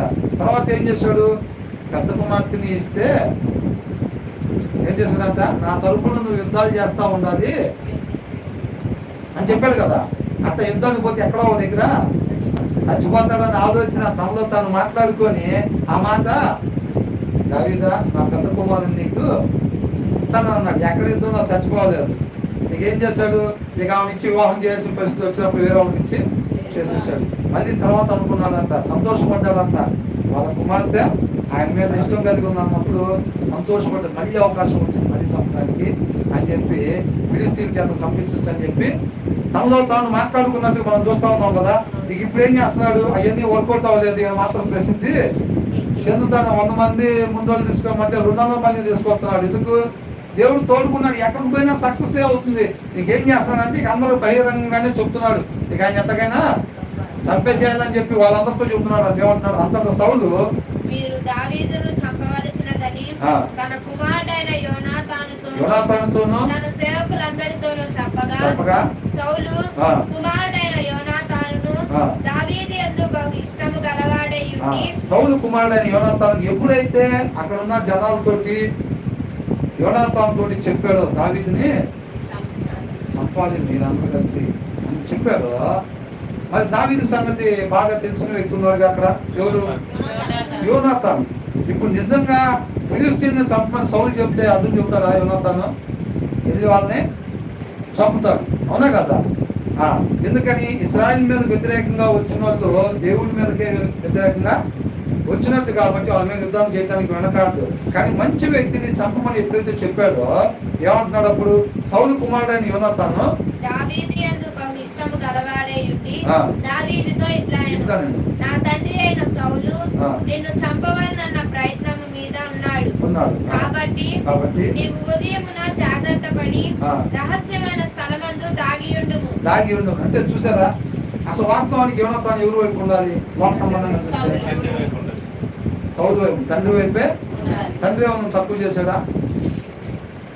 ఆ యోనాతాను ఎక్కడన్నా చిన్న చూపు చూసినట్టుగా దూరం పెట్టినట్టుందా? ఈయన దగ్గర 2000 మంది సైన్యాన్ని పెట్టుకుంటానంట, యోనాతాను దగ్గర 1000 మందిని పెట్టాడంట. మీరు చెప్పాలి, మీరు చెప్పకపోతే మళ్ళీ 3 అధ్యాయాలు వెనక్కి పోయి అక్కడి నుంచి వస్తాం. అర్థమవుతుందా? నేను సగం అందించాను. సౌలు దగ్గర 2000 మంది సైన్యాన్ని పెట్టుకున్నాడంట, యోనాతాను దగ్గర అంటే కాంపుకుంటున్నారండి. ఆరాధన వరకు నుంచొని పెడితే బాగానే ఉండేది. సత్యస్వరూప సహవాసంలో వాక్యం కూడా నుంచొని అయితే ఇంకేం చేస్తాం, జనాలు మది ఏందో మాది అని అనుకుంటారు. కాబట్టి అవసరమైంది అనుకుంది, అవునా. కొంతమంది అయితే కళ్ళు అట్లా సేపు ఇట్లా అంటున్నారు, రూల్స్ కనెక్షన్ లాగా, రూల్ కనెక్షన్ లాగా కళ్ళు తాపి మళ్ళీ యాక్టివ్ మోడ్ లో కంటే స్లో కోల్పోయే ముందు ఉంటుంది చూసారు పరిస్థితి.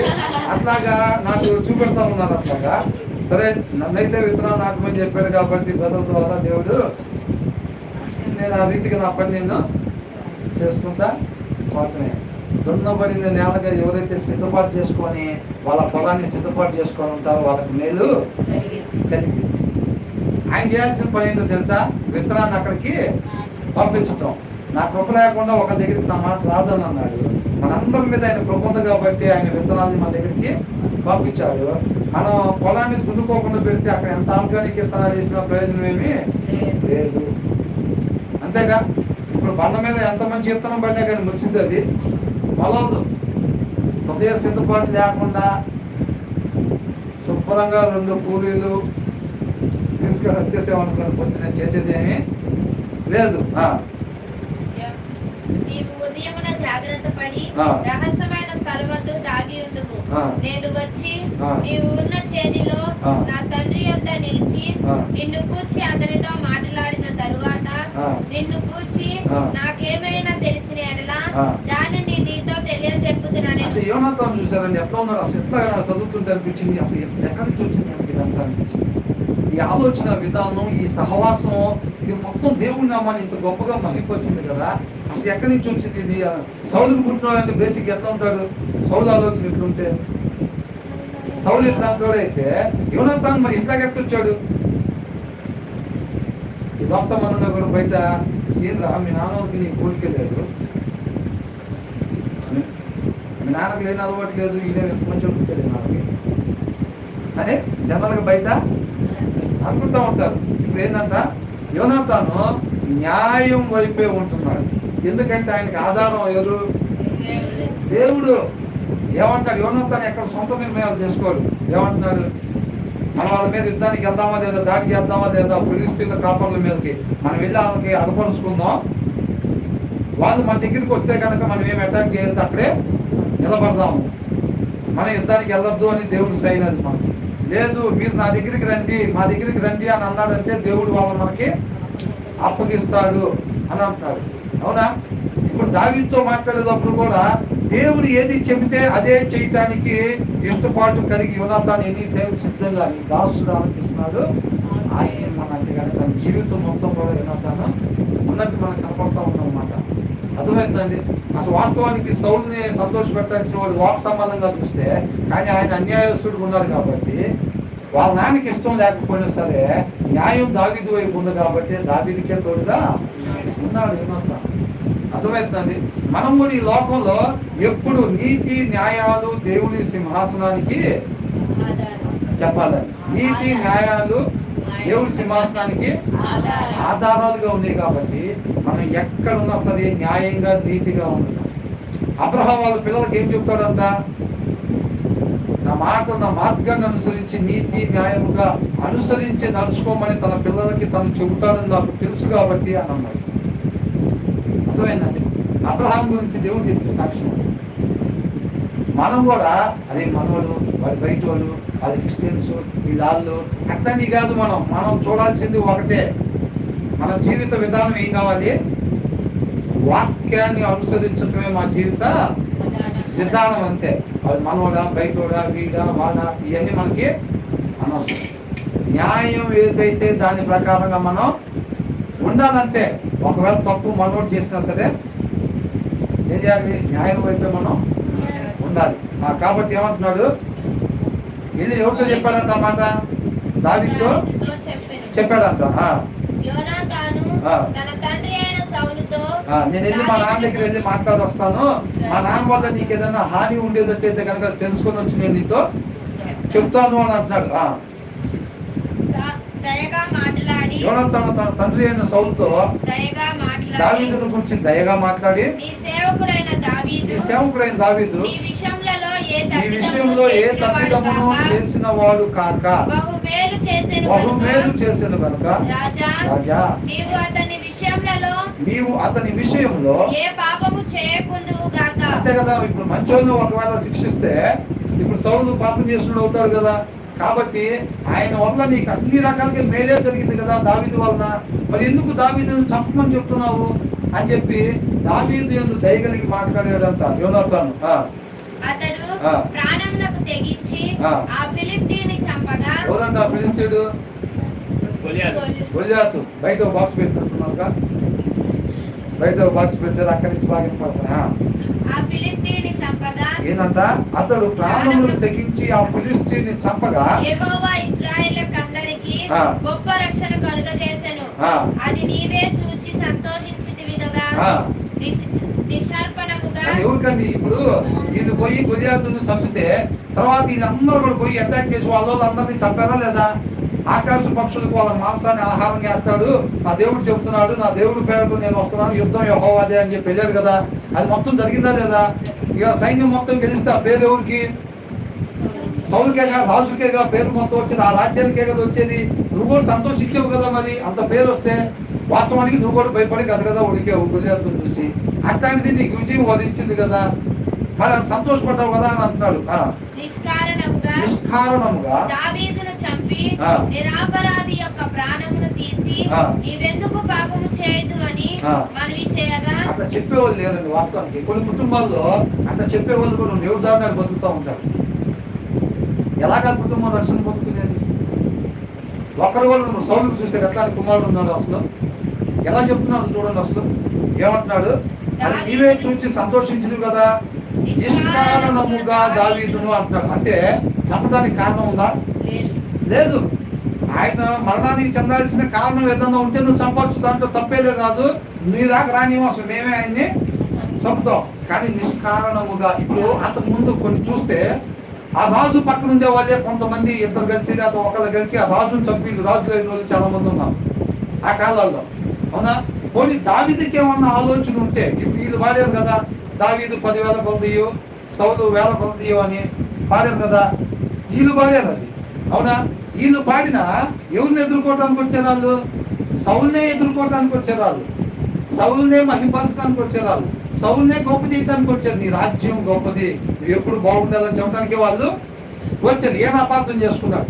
ఎందుకు? దేవుడితో సరైన సహవాసం లేకపోవటం వల్ల ఈయన అపార్థం చేసుకున్నాడు. దావీదుకి ఏమన్నా అలాంటి ఆలోచనలు ఉంటే ఈయన చంపటంలో అన్యాయం ఏమీ ఉండదు. అవునా? కానీ ఈయనేం చేశాడు? దావీదుకు ఉంది అట్లాంటి ఆలోచన. అట్లాంటి ఆలోచన ఉంటే 10,000 మంది అంతంత మందిని చంపేవాడు. ఈయన చంపడం పెద్ద కష్టమా దావీదుకి? కష్టమేమి కాదు. నిష్కారణముగా దావీదును చంపి నిరపరాధి యొక్క ప్రాణమును తీసి నీవెందుకు పాపము చేయదు అని మనవి చేయగా. చూసారా యోనాతాను ఎట్లా మాట్లాడుతున్నాడండి? వాళ్ళ నాన్న ఎట్లాంటి మంచోడు కాకపోయినప్పటికీ కూడా ఆయనకు కూడా మంచోడు కావాలని, ఆయన కూడా పాపం చేయకూడదని చెప్పి ఈయన కోరుకుంటాం. అసలు ఈయనలో వచ్చినాయి, దేవుడితో అంటుకట్టబడి ఉన్నాడు కాబట్టి ఆ గుణ లక్షణాలు యోనాతానులోకి వచ్చినాయి. ఈయనకి ఎక్కడి నుంచి వచ్చినాయి? ఆయన పుట్టుకతో వచ్చినాయి అవి.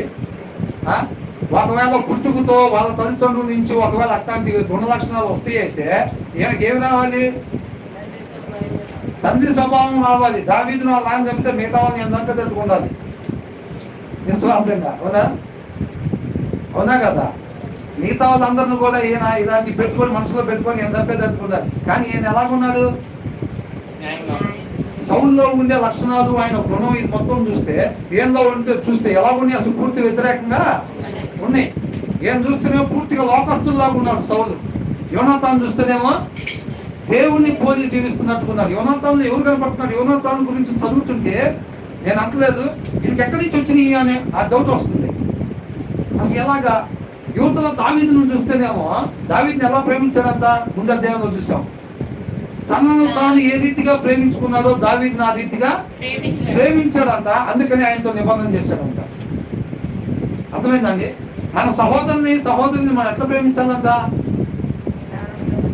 నిన్ను వలె నీ పొరుగు వాడిని ప్రేమించాలంట. అర్థమవుతుందండి?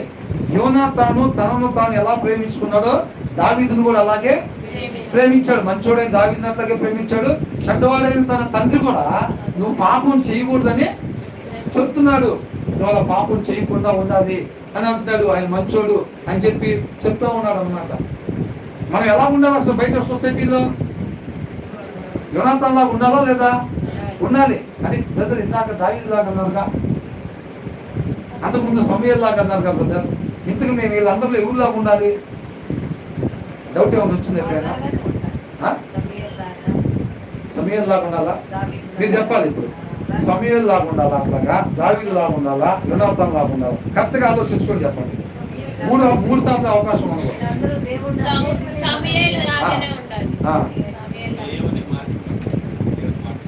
ఇప్పుడు నేను చెప్పిన ముగ్గురు పేర్ల సమూయేలు లాగా ఉండాలి. ఒకరు చెప్పారు, ఇంకొక ఇద్దరికి అవకాశం తొందరగా చెప్పేస్తే. సమూయేలు లాగా ఉండాలా, దావీదు లాగా ఉండాలా, యోనాతాన్ లాగా ఉండాలా? యోనాతాన్ లాగా ఉండాలి. యోనాతాన్ లాగా ఉండాలి. సమూయేలు లాగా ఉండాలి. చెప్పిన ముగ్గురులో ఎవరు పోలి ఉండాలి?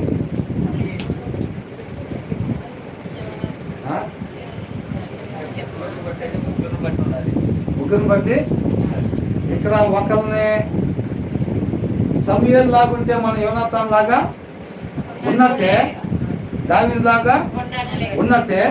ఎందుకని? వీళ్ళందరూ ఎవరిని పోలి ఉన్నారు? క్రీస్తుని పోలి ఉన్నారు వీళ్ళందరూ. అర్థమవుతుందండి? అప్పటికి క్రీస్తు లేరు కదా. ఉన్నాడా లేడా? అప్పుడు క్రీస్తు ఉన్నాడా? ఎక్కడ ఉందని నాకు చెప్పండి. దాని ప్రూఫ్ ఏంటి? ఇప్పుడు మనం ధ్యానించుకున్న దాంట్లో క్రీస్తు యేసు క్రీస్తు వారు ఉన్నట్టుగా ప్రూఫ్ ఏంటి? యేసు క్రీస్తు వారు లేరు కానీ తండ్రి ఉన్నాడు. ఎంతమంది దానికి ఓకే చెప్తున్నారు?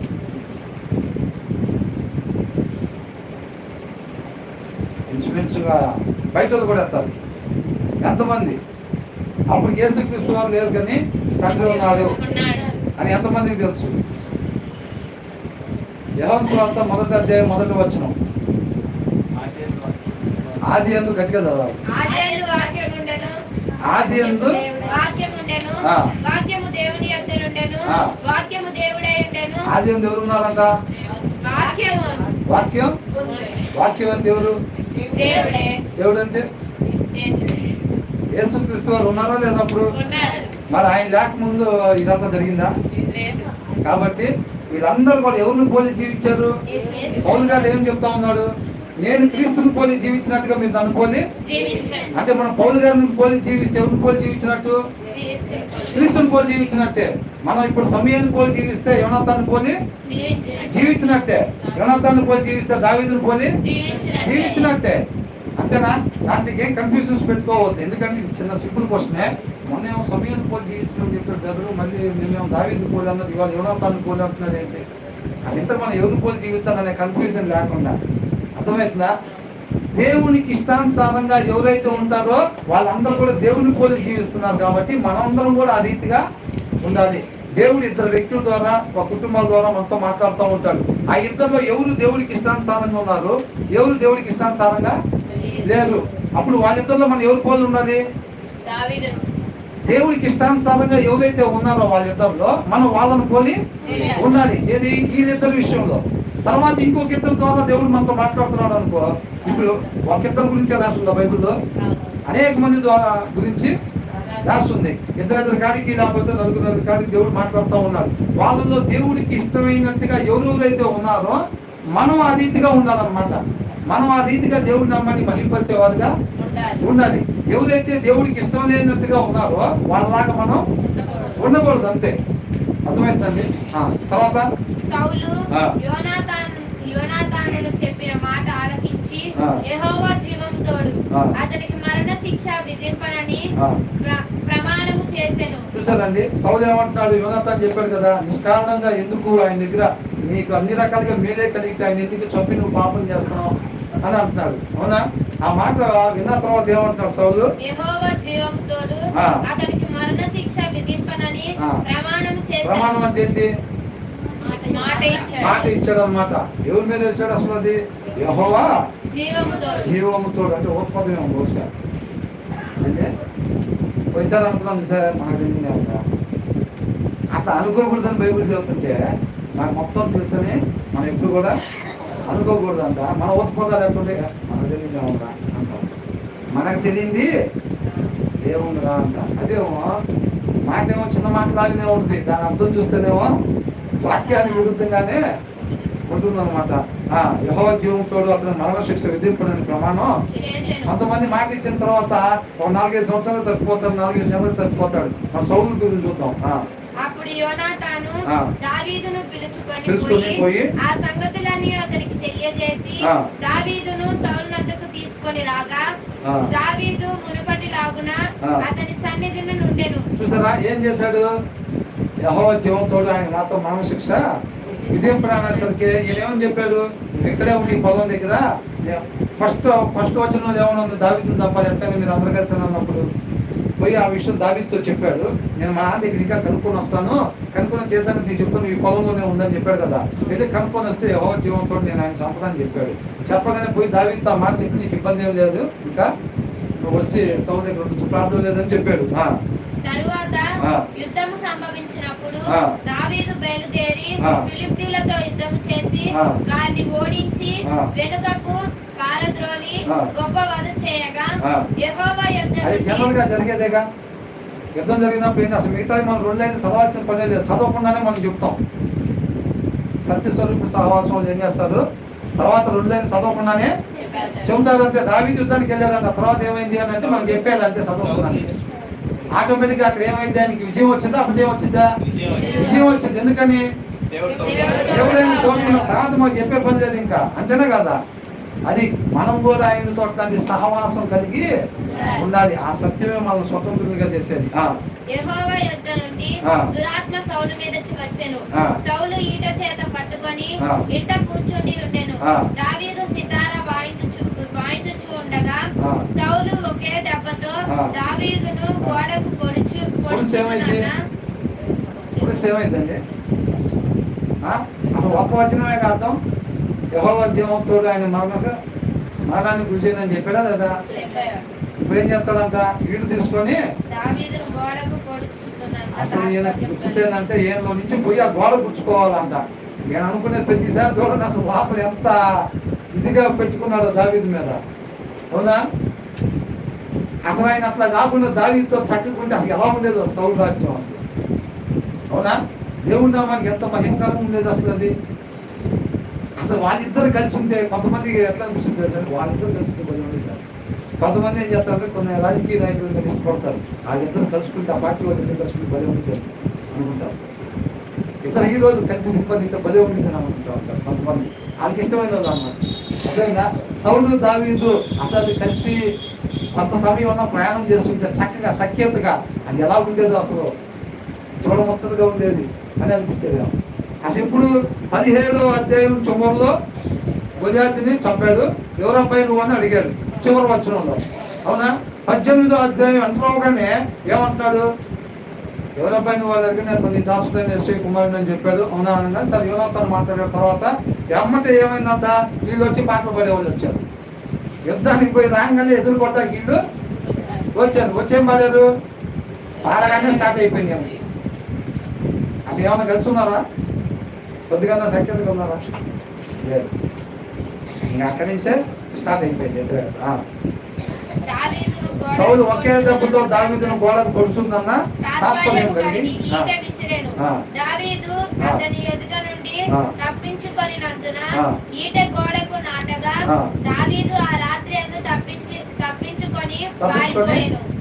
తప్పించుకుంటాడు అంతే. దేవుడు ఆయన తోడుకున్నాడు కాబట్టి ఆటోమేటిక్ గా. ఒకవేళ రివర్స్ అవుదాం అనుకునే పెద్ద పని ఏం లేదు. అవునా? ఇప్పుడు 200 మంది మీదకి ఒకరే పోయి యుద్ధం చేసి రాగలిగినోడు, అవునా, కొంతమందిని తీసుకొని వెళ్ళి యుద్ధం చేసి రాగలిగినోడు మహా అయితే సౌలుతో పాటు ఆ గదిలో ఎంతమంది 1,00,000 మంది ఉంటారా? ఉంటే 10 మంది ఉంటారేమో. వాళ్ళని హ్యాండిల్ చేయటం దావీదు పెద్ద కష్టమా? లేదుగా. ఇప్పుడు దావీదు దాకా మనం ముందు అధ్యాయంలో చూసాం, అతని సైన్యం మొత్తంలో కదంట ఈ 18వ అధ్యాయం చివరి వచనంలోనే ఆయన దగ్గర ఉన్న జనాభా మొత్తంలో దావీదు మాత్రమే ప్రసిద్ధి చెందారంట. అంటే అట్లాంటి వాళ్ళు ఇంకొకరు ఉన్నారా లేదా? లేదు. ఇంకా అట్లాంటి వాళ్ళు సౌలు దగ్గర. అవునా? మరి అట్లాంటప్పుడు సౌలు చంపడం కదా కష్టం దావీదుకి. కానీ అట్లాంటి ఆలోచనలు వీళ్ళలో రావు. అందుకే దేవుడి మీద ఆనుకుని ఉండేవాళ్ళు, అంటి కట్టుబడి ఉండేవాళ్ళు, అవతలలో 4 మాటలు అన్నా ఇల్లు కూడా 4 మాటలు అందరూ ఇల్లు. అర్థమవుతుందా? వీళ్ళు 4 మాటలు అన్నా సరే వాళ్ళలో క్రీస్తుని మాత్రమే గణపరిచేవారుగా ఉంటారు. అది అంటుకట్టుబడి ఉంటుందంటే. అంతేగా ఇప్పుడు యేసుక్రీస్తు వారు కూడా అంతే ఉన్నారుగా. 2 దెబ్బలు కొట్టగానే 10 మంది కొట్టలేకపోయినా ఒక ఇద్దరు కొట్టారా? అట్లాగేమి తండ్రిని గణపరిచేవారుగానే యేసుక్రీస్తు వారు ఉన్నారు అన్నమాట. ఉదయమున అతని చంపవలనని పొంచి ఉండి దావీదును పట్టుకొనుటకై సౌలు అతని ఏం చేస్తున్నాడు? పొద్దున పూట దావీదును చంపేటట్టుగా కొంతమంది మనుషులను పంపించారంటే ఇంటికి పారిపోయాడు కదా. పారిపోయాడు కాబట్టి సరే ఇక్కడ చంపడానికి కుదరలేదు. కొంతమంది మనుషులు ఇంటి దగ్గర పంపించి పొద్దున పూట చంపేసేయాలి ఎట్లయినా దావీదుని. మీరు పోయి కాపలా ఉన్న ఇంటి దగ్గర బయటకు వచ్చేటప్పుడు లోపలికి పోయేటప్పుడు ఏదో ఒక రకంగా చంపేటట్టుగా మనుషులు పంపించాడంట. దూతలను పంపగా దావీదు భార్య అయిన మీకాలు ఈ రాత్రి నీ ప్రాణమును నీవు దక్కించుకుంటేనే గాని రేపు నీవు చంపబడదు అని చెప్పి. ఏంటంట? ఈ రాత్రి నీ ప్రాణాన్ని నువ్వు దక్కించుకుంటేనే సరే, లేకపోతే రేపు నువ్వు చంపబడతావు. తెలుగులో కొద్ది కన్ఫ్యూజన్ ఉంది కానీ ఇంగ్లీష్ లో క్లారిటీగా ఉంటుంది అక్కడ. అర్థమవుతుందండి? ఏంటంట? ఈ రాత్రి నీ ప్రాణాన్ని నువ్వు కాపాడుకుంటేనే కానీ లేకపోతే రేపు పొద్దున్న నువ్వు చంపబడతావు అని చెప్పి తన భార్య చెప్పింది అనమాట. భార్య దొరికిన వాడికి ఏం దొరికినట్టంట? ఆడవాళ్ళు నమ్ముతున్నారు. జనవరి మగవాళ్ళు కదా నవ్వాల్సింది మాటకి.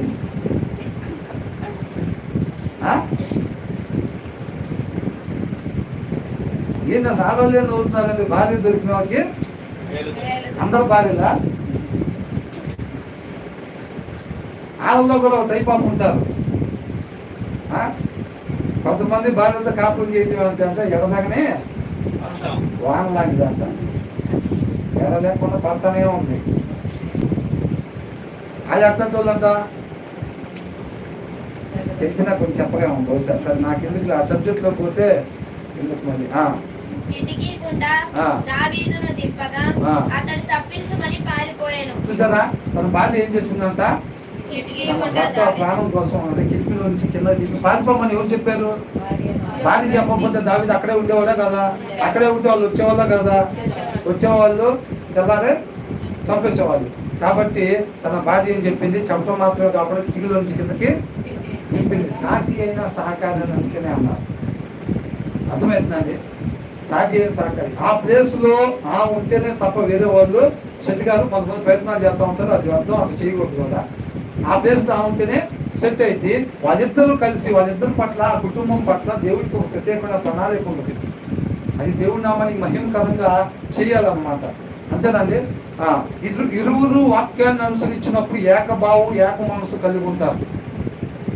యోబులాగా భర్త పోయి వాక్యం చదువుకుంటా ఉంటే ఏం పోయి ఫోన్ చూసుకుంటా ఉందనుకోండి, ఎట్లా ఉంటుంది? మూర్ఖురాలు మాట్లాడినట్టుగా ఆయన ఏమో యథార్థవంతుడు నీతిమంతుడిగా తయారవుతాడు యోగు. ఆ భార్య ఎంత తయారైందంట? మూర్ఖురాల్లాగా. భర్త బైబుల్ చదువుతా ఉంటే భార్య పోయి ఫోన్ చూసుకుంటా ఉంటే ఏమైందంట? మూర్ఖురాల్లాగానే తయారైంది. అట్లాగా. కాబట్టి జాగ్రత్త పడాలా. తరువాత మీకాలు ఒక గృహదేవత బొమ్మను తీసి మంచము మీద పెట్టి మేకపోచ్చు తల వైపున ఉంచి అంటే మంచం మీద అంట మేకతో బొచ్చు లాంటి జుట్టులాగా కవర్ చేసేసి ఒక విగ్రహం లాంటిది అక్కడ పెట్టేసి దుప్పటి ముసుకేసి పెట్టింది. వాళ్ళు వచ్చారు. ఎవరు? సౌలు పంపించిన వాళ్ళు వచ్చారు దావీదు కోసం. వచ్చేసరికి ఏమేం చెప్పిందంట? సౌలు దావీదును పట్టుకొనుటకై దూతలను పంపగా అతడు రోగి అయి ఉన్నాడని చెప్పాడు. రోగి ఆయనకి బాగలేదండి, ఇప్పుడు అంతా జనాలు వస్తున్నాయి కదా, ఒళ్ళెప్పులు వస్తున్నాయి కదా, అట్లా ఆయన ప్రాబ్లం కావాలి పడుకున్నాడని చెప్పిందంట. అంటే ఇది మనం పెట్టామనుకోండి ఎందుకంటే రోగి అయి ఉన్నాడని ఉంది. అంటే అది బాగలేదు పడుకున్నాడని చెప్పింది. దావీదును చూచుటకు సౌలు దూతలను పంపి నేను అతన్ని చంపునట్లుగా మంచముతో అతన్ని తీసుకొని రండని చెప్పండి ఓకే మేడం అని చెప్పి వెళ్ళిపోయారంట. ఎందుకని? ఎవరు? సౌలు కుమార్తె కాబట్టి ఏం చేశారంట? ఆయన బాగలేదు మంచంగా పడుకున్నానంటే ఆయన ఏదో పలకరెత్తాకు వచ్చిన వాళ్ళకి ఓకే మేడం అని చెప్పి చంపడానికి వచ్చిన వాళ్ళు పడుకుంటే ఏమైంది, కూర్చుంటే ఏమైంది? అవునా? కొంతమంది చూసినామంటే కాల్చుంటారు, కొంతమంది ఇట్లాంటి వాళ్ళు కూడా ఉంటారు. అందుకనే సౌలు అట్లా ఉంది పరిస్థితి. వీళ్ళందరూ అందుకనే ఏమైందంట? ఫిలిష్తీయులు ఎదురుపడంగా వీళ్ళందరూ పారిపోయారా లేదా ఒకసారి మొత్తం పారిపోయి 600 మంది మిగిలారంట. ఇది దాక్కోవటంలో కూడా ప్రసిద్ధిదే. కొండల్లో, గృహంలో, తిప్పల్లో దాక్కోవటంలో కూడా. అదే ఇది దేవుని సన్నిధి కాబట్టి అనేది అట్లా అంటున్నాను కాదండి. ఇది అట్లా పారిపోయినట్టుగా దాక్కున్నట్టు కొన్నిసార్లు ఉంది కాబట్టి చెప్తున్నాను అంతే. ఏమని చెప్పారు? సౌలు దగ్గరికి పోయి ఆ మాట చెప్పారంట. ఆయన బాగలేదు అంట, మంచం మీద పడుకున్నారు అని చెప్పగానే ఏమన్నారు సౌలు? మన భాషలో అయితే కొద్ది వేరే రకంగా చెప్పేవాళ్ళు. ఏమన్నాడు? వెళ్ళి మంచంతో పాటు తీసుకొని రాని నేను చంపడానికి పదేవాళ్ళు ఉన్నాను అని చెప్పారంట. చంపడానికి పోయి పడుకొని ఉన్నాడు అని చెప్పి ఆరోగ్యం బాగలేకపోవటం ఏంది? ఆ సంతకన్నా పెద్ద నష్టమే మనం చేద్దాం అనుకుంటాం కదా. ఆరోగ్యం బాగోకపోవటం కన్నా ప్రాణం తీయటం ఇంకా ఎక్కువ కదా. ఆ పని మనం చేద్దామని సిద్ధపడినప్పుడు పాపం ఆరోగ్యం బాగలేదంట, నేను వెనక రాకలేదు మీరు ఏదో తీసుకొని రాని మంచంతో పాటు అని చెప్పారంట. చూచినప్పుడు తలతట్టున మేకపోచ్చు తల ఒకటి మంచము మీద కనబడెను.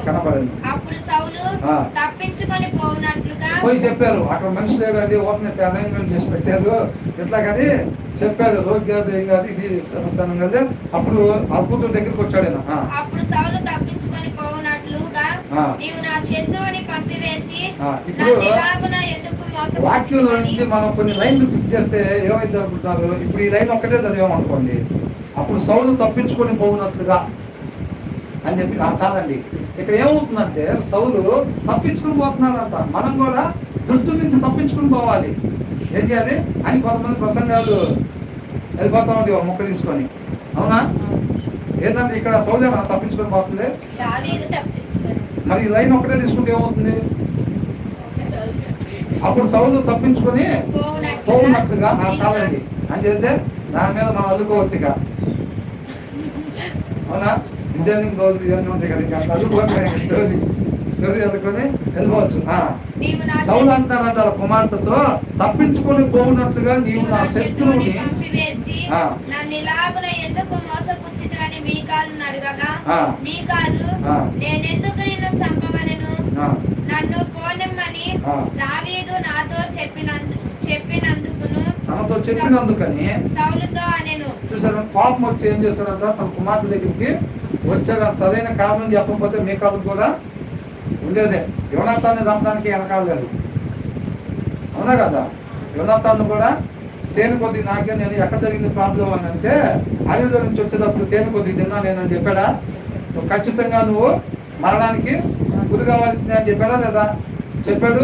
తర్వాత యోనాతాన్ మీద కూడా ఆ ఈటి ఇస్తున్నట్టుగా, సంపాదన ఈటి ఇస్తున్నట్టుగా కింద వచ్చిన వాళ్ళు కూడా ఉంది. కాబట్టి మేకాలను కూడా వదిలిపెట్టేవాడా? మేకాలనేమా? అవును. అయితే ఆమె మీద కూడా సరైన సమాధానం చెప్పడం వల్ల తప్పించుకోగలిగింది. ఏమని చెప్పిందంట ఆమె? నేనెందుకు నిన్ను చంపవలెను, ఆ. నన్ను పోనిమ్మని దావీదు నాతో చెప్పినందుకు దావీదంట నన్ను ఇక్కడి నుంచి పారిపోనివ్వు, లేకపోతే నిన్ను చంపేసేనా, నేను వెళ్ళిపోతానని చెప్పాడు. అందుకే నేను కాము ఉండిపోయాను, ఒక పక్కన ఆయన వెళ్ళిపోయాడని చెప్తా ఉంది. సరే నిన్ను కూడా చంపుతాం అనుకున్నాడు. అయితే నువ్వు నా పట్టి ఏదా అనుకున్నాడు. అలాగున దావీదు తప్పించుకొని పారిపోయి ఆ. రామాలోనున్న సమూయేలు సమూయేలు నద్దకు వద్దకు వచ్చి సౌలు తనకు చేసినదంతటిని ఆ. అతనికి తెలియచేయగా సమూయేలుకు తెలియజెప్పాడు. మొత్తం ఇట్లా చేశాడు, మొత్తం ఇట్లా చేస్తున్నాడు, నన్ను చంపుతామని అన్ని రకాలుగా ప్రయత్నం చేస్తున్నాడు, ఇది పరిస్థితి అని. సౌలుని రాజుగా ఎవరు చేశారు? దేవుడు చేశాడు. సమూయేలు ద్వారా కార్యం జరిగింది కాబట్టి సమూయేలు న్యాయవంతుడు ఉంటాడు కాబట్టి ఇది సమూయేలుకి ఇది మొత్తం కూడా చెప్పాడు. అతడును సమూయేలును బయలుదేరి నాయేసుకు వచ్చి అతడ కాపురం ఉండేది. ఎక్కడికి వచ్చారంట? నాయోత్ అనే ప్లేస్ కి వచ్చారు. అక్కడ ఉన్నారంట వీళ్ళు. దావీదు రామా దగ్గర నాయేతులో ఉన్నాడని సౌలుకు వర్తమానము రాగా, పారిపోయాడు కదా దావీదు, పారిపోయాడు కదా. సౌలు మరి ఎక్కడ ఉన్నారు కనుక్కోని అంటే నాయోతులో ఉన్నాడంట దావీదు ఇట్లాగని చెప్పి తెలిసింది. దావీదును పట్టుకొంటకై సౌలు దూతలను పంపెను. వీరు వచ్చి ప్రవక్తలు సమాజముగా కూడుకొని ఏం చేస్తున్నారంట? ఆ దూతలు వచ్చారు, ఇది దావీదును పట్టుకున్నాను అని చెప్పి సౌలు పంపించాడు కొంతమందిని. వీళ్ళు అక్కడికి వెళ్ళేసరికి ఏంటంట, వాళ్ళందరూ అంట ప్రవక్తలు కూడుకొని ప్రవచిస్తా ఉన్నారు అన్నమాట. అర్థమవుతుందండి? సౌలు ఈ సమూయేలు వాళ్ళకి నాయకుడిగా ఉన్నాడు. వాళ్ళందరూ కూడా ప్రవక్తలు ప్రవచిస్తా ఉన్నారు గుంపుగా కూడుకొని. వాళ్ళందరికి నాయకుడికి ఎవరున్నారంట? సమూయేలు నాయకుడికి ఉన్నారంట. వీళ్ళు అక్కడికి వచ్చారు, ఈ సౌలు పంపించిన మనుషులు. అక్కడికి వచ్చేసరికి ఏం జరిగింది? సమూయేలు వారి మీద నాయకుడిగా నిలిచింటే చూడగా దేవుని ఆత్మ సౌలు పంపిన దూతల మీదకి వచ్చెను గనుక వారును ప్రకటింపనారంభించింది. ఈ దూతలు అంటే ఏం చేస్తున్నారంట? ఇది ఎప్పుడైతే ఆ గుంపు దగ్గరికి వచ్చారు, ప్రవక్తలు గుంపు దగ్గరికి వచ్చారు, దేవుడు ఆత్మ మీదకి వచ్చిందంట. వీళ్ళు కూడా ప్రకటించుకొని మొదలు పెట్టారంట. ఇంకా అర్థమవుతుందా? వాళ్ళ జీవితంలో ఆ రకంగా వాళ్ళ ధన్యతని పొందుతున్నారు సౌలు సైనికులు కూడా. ఈ సంగతి సౌలుకు వినబడినప్పుడు అతడు వేరు దూతలను పంపెను గాని ఏం చేశాడంట? ఫస్ట్ పంపించిన బ్యాచ్ మొత్తం అక్కడికి పోయి వాళ్ళతో కలిసిపోయి దేవుడి మాటలు చెప్తున్నారంట అక్కడ వాళ్ళు అని అంటే, అవును అట్లా చేశారని చెప్పి సరే ఇంకో వేరే కొంతమందిని పంపించారంట. వీళ్ళేం చేశారు? ఈ రెండో బ్యాచ్ కూడా ఆడపోయి గుంపు దగ్గర పోగానే దేవుడు ఆత్మ మీద కూడా వచ్చిన వాళ్ళు కూడా ప్రకటిస్తా ఉన్నారంట. సౌలు మూడవసారి దూతలను పంపెను గాని వారును ప్రకటించుచు ఇంకో బ్యాచ్ కూడా పంపిస్తే తల్లి అయింది.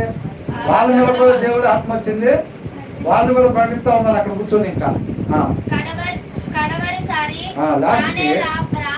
రామాకు పోయి లాస్ట్ కంటే ఏనే బయలుదేరాడు. ఇంకా ఇంత కాదు, మనం బయలుదేరి వెళ్ళాల్సిందే అని. సేపు దగ్గరనున్న గొప్ప బావి యొద్దకు వచ్చి సమూయేలును దావీదును అక్కడ ఉన్నారని అడుగుతా. ఒక ఆయన పిలిచి అడిగారంట, ఎక్కడ ఉన్నారు సమూయేలు దావీదు ఎక్కడ ఉన్నారు అని ఒక ఆయన పిలిచి అడిగారంట. ఒకడు రామా దగ్గర నాయోతులో ఉన్నారని నాయోతు అనే ప్లేస్ లో ఉన్నారండి వాళ్ళు ఇద్దరు అని చెప్పి చెప్పాడు ఆయన. అతడు రామా దగ్గరనున్న నాయోతులకు రాగా దేవుని ఆత్మ అతని మీదకి వచ్చెను గనుక అతడు ప్రయాణము చేయుచు రామా దగ్గరనున్న నాయోతులకు వచ్చే వరకు ప్రకటించుచూ నుండెను. ఏం చేస్తారంటే సౌలు కూడా నాయోతు దగ్గర ఉన్నారని వాళ్ళు ఇద్దరు అని చెప్పగానే ఇక నాయోతు దగ్గర బయలుదేరగానే దేవుడు ఆత్మ మీద కూడా వచ్చింది. ఈయన కూడా ఆ గాలి మొత్తం ప్రకటిస్తానే వచ్చాడు. అక్కడ కూడా వచ్చి ఏం చేస్తున్నాడు? మరియు అతడు తన వస్త్రములను తీసివేసి ఆనాటి రాత్రి పగళ్ళు సమూయేలు ఎదుటనే ప్రకటించుచు పై బట్ట లేని వాడై పడి ఉండెను. అందువలన సౌలును ప్రవక్తలలో ఉన్నాడా అను సామెత పుట్టెను. చూసారండి, సౌలు మీద కూడా దేవుని ఆత్మ వచ్చింది, ఆయన కూడా అక్కడ ప్రకటిస్తూ ఉన్నారు అనమాట. అట్లా దావీదుని చంపడానికి వెళ్ళి ఆ ప్రయత్నంలో వాళ్ళందరూ కూడా అక్కడ దేవుడి మాటని ప్రకటిస్తూ ఉన్నారు. చూసారా, ఇప్పుడు సౌలు ఎలాంటి ఆలోచన కలిగి ఉన్నాడు? దావీదుకి దేవుడు తోడుగా ఉన్నాడని తెలిసినప్పటికీ కూడా తన దగ్గర ఉన్నది పోయిద్ది, ఈ రాజుగా నేను ఉండకుండా పోతాను అని ఒక అభద్రతా భావంతో ఎదుటి వ్యక్తిని ప్రేమించాల్సిన వాడిగా ఉన్నప్పటికీ కూడా యోనాతాన్ లాగా తనను తాను ఏ రీతిగా ప్రేమించుకుంటున్నాడో తన పొరుగు వారిని కూడా ఆ రీతిగా ప్రేమించాల్సిన వ్యక్తి ఏమైపోయాడు? ద్వేషించి అతన్ని చంపటానికి, తన నాశనం అయిపోవటానికి. ఎందుకోసం? ఈయన బాగుండటం కోసం, ఈయన రాజుగా ఉండటం కోసం, ఈయనకి క్షేమ స్థితి కలిగి ఉండటం కోసం. అర్థమవుతుందండి? అంటే ఇది లోక స్వభావం. లోకంలో ఎలా ఉంటుంది? మనం బాగుండాలని చెప్పి, మనకు క్షేమం కలిగి ఉండాలని చెప్పి అవసరమైతే ఎదుటి వారిని నష్టపరచడానికి కూడా వెనకాడదన్నమాట. ఇది లోక సంబంధమైన పద్ధతి. అర్థమవుతుందండి? యోనాతాన్ ఎట్లా ఉన్నాడు? తను తాను ఏ రీతిగా ప్రేమించుకుంటున్నాడో దావీదును కూడా అదే రీతిగా ప్రేమించాడు. దుష్టాలోచనలు కలిగి ఉన్న తన తండ్రిని కూడా ఏ పాపం చేయకుండా నువ్వు ఉండాలని చెప్పి కోరుకుంటా ఉన్నాడు. అర్థమవుతుందండి? కాబట్టి మనం ఒక యోనాతాన్ లాగా, ఒక దావీదు లాగా దేవుడి నామానికి మహిమ కలిగించే సాక్ష్య జీవితాన్ని మనం కలిగి ఉండాలని అతికి నేర్చుకోవటం కోసం దేవుడు మనల్ని ఇక్కడికి పంపించింది. అంతేనా కాదండి? కాబట్టి మనం ఏ రీతిగా ఉండాలి? సౌలు లాగా. సౌలు ఎక్కడ తప్పిపోయాడు? తన దగ్గర ఉన్నది పోయిద్దేమో అని చెప్పి దేవుడు ఇవ్వకుండా ఒక దగ్గరికి ఏది కూడా రాదు. అది మన దగ్గర ఎంతకాలం ఉండాలి ఏదన్నది సమస్తం కూడా దేవుడే సిద్ధపాటు చేస్తాడు. ఆయన్ని కాదని చెప్పి మన సొంత జ్ఞానాన్ని ఉపయోగించి మనం ఏదన్నా ఉంచుకోవాలి, సాధించుకోవాలని ప్రయత్నం చేస్తే అది కేవలం మన నష్టానికే దారి తీసిద్ది. అది మనం గమనించుకోవాలని. దీని తర్వాత అధ్యాయం దేవుని చిత్రం అయితే అక్కడ యూత్ మీటింగ్ లో మనం ధ్యానించుకుంటాం. కంటిన్యూషన్ ఏదైనా కావాలని అనుకుంటే దేవుడి కృపను బట్టి ఆన్లైన్ ఉంది కాబట్టి దాంట్లో ఒకసారి చూసుకుంటే దాని తర్వాత కంటిన్యూషన్ చేసుకోవచ్చు. వీడియో అయితే కనుక అవకాశం ఉంటే కనుక మీరు కూడా అక్కడికి వస్తే బాగుంది. అన్ని సౌకర్యాలు బాగుంది, చక్కగా ఉంది.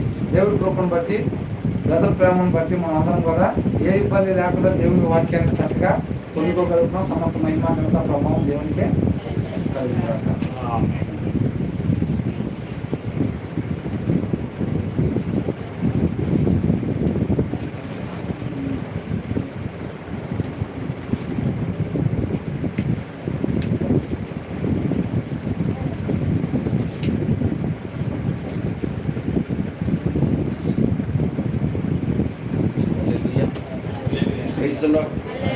హల్లెలూయా. నిద్రపోయి లేచిన వాళ్ళందరూ గట్టిగా ఒకసారి హల్లెలూయా.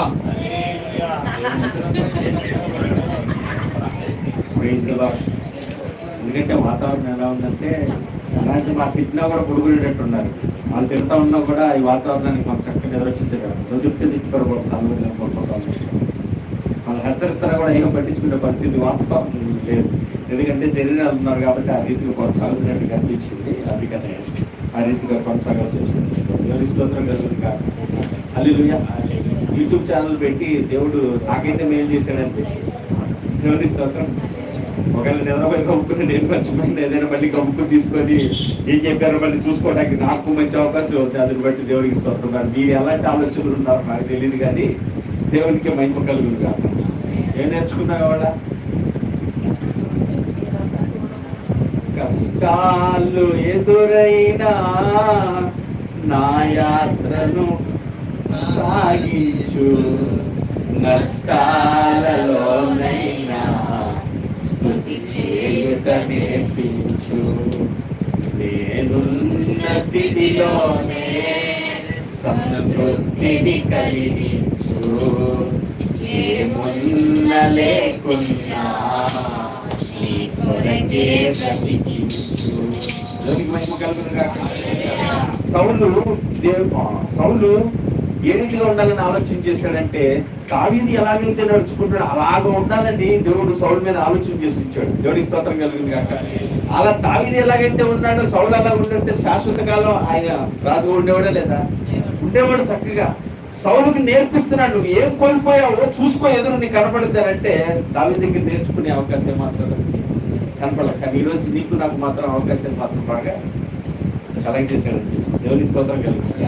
సౌలుకి నేర్పిస్తున్నాడు, సౌలా ఇదిగో ఇలాగ ఉండాలని ఆశించాను నేను దావీదు వల్లే అన్ని విషయాల్లో. కానీ నువ్వు నేర్చుకోక తిరుగుబాటు చేసేవాడిగా ఉన్నా అన్నింటిలో. నేను అయినా దావీదుకి తోడుగానున్నా, అయినా నువ్వేం చేస్తావు? ఇంకా మార్చుకోవట్లే, పద్ధతి మార్చుకోవట్లే, ఎప్పటికీ మార్చుకుంటున్నాడు. ఎన్ని అవకాశాలు వచ్చినాయి సౌలుకి? అబ్బో నాకు కనబడుతుంది అయితే అసలు నా తల మీద నేటికి కొద్దిగా అయినా అన్ని అవకాశాలు వచ్చింది సౌలు. కనబడిందా? ఎన్నిసార్లు అన్నాడు దావీదుతో దేవుడు ఉన్నాడు అని అంటున్నాడా? ఉన్నప్పుడు నువ్వు ఎంత జాగ్రత్తగా ఉండాలి. అయ్యో నేను పోగొట్టుకున్నాను, నా తప్పు అయిపోయింది ప్రభావ, నన్ను క్షమించండి, అతను అర్హుడు అని చెప్పి ఏమాత్రం లోబడ్డాడు ఎక్కడైనా? లోబడలా. ఈరోజు మనకు కూడా ఏమవుతుంది? పలుమార్లు ఇలాగే మందిరాన్ని పిలిచి పలుమార్లు మనకు కూడా ఏం చేస్తున్నాడు? అలాగే మార్చుకుంటారా? మేమంత యోగ్యులు అండి, మేమంత భక్తులు తెలుసు, అందరూ మునిగిపోయారు మా చుట్టూ. మేము మాత్రమే అంత భక్తిపరులు అయితే మేము ఉన్నాం చెప్పండి, అంత ఆశీర్వదించబడితే ఉన్నాం చెప్పండి, అంత దీవెన కలిగి ఉంటే మేము అంత ఇదిగా ఉన్నాం అనుకునేటువంటి పరిస్థితిలో మాకు ఎట్టి పరిస్థితిలో ఉండకూడదు. ఈరోజు బతుకున్నామన్నా నిలిచున్నాం. అది దేవుని యొక్క ఆయన చిత్తాన్ని నెరవేర్చడానికి అవకాశాన్ని కల్పిస్తున్నాడు. నడుచుకుని చాలా బాధేస్తూ ఉంటుంది దేవుని, చాలా బాధేస్తుంది. వాళ్ళ ఆధారం కూడా ఇంకా పప్పాళ్ళు ఆ ఇల్లు కడుక్కుంటా, తుడుచుకుంటా, ఈడ్చుకుంటున్న పరిస్థితిలో ఉన్నారు. మనమైతే ఆయన మాటలు విని ఆయన ఆరాధించాడు. శ్రేష్ఠ సమయాన్ని మనకి ఆరోగ్యించాడు. మార్చుకుందాం, మన పరిస్థితులు మార్చుకుందాం, మన ఆలోచనలు మార్చుకుందాం. మనకేమున్నా లేకపోయినా మనకున్నది కొద్దిగా నేను దాన్ని సంతృప్తి కలిగి ఉన్నాము. దేవుడు మనల్ని బహుగా దీవించేవాడు, ఆశీర్వదించేవాడు. మనకి ఏదో కావాలని, మనం ఏదో అవ్వాలని, మనం ఏదో చేయాలని చెప్పి దేవుని వాక్యాన్ని మీరి కనుక నువ్వు నేను వెళితే వచ్చే అనర్థాలను, వచ్చే పరిస్థితుల్ని మోసి కుటుంబాలు కానీ నువ్వు కానీ నేను బాధపడకూడదని దేవుని యొక్క ఆలోచన. దేవుని స్తోత్రం కలుగుతుంది కాక.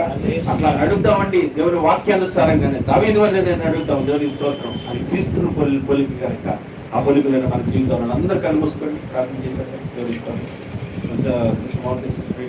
కలుమూసుకొని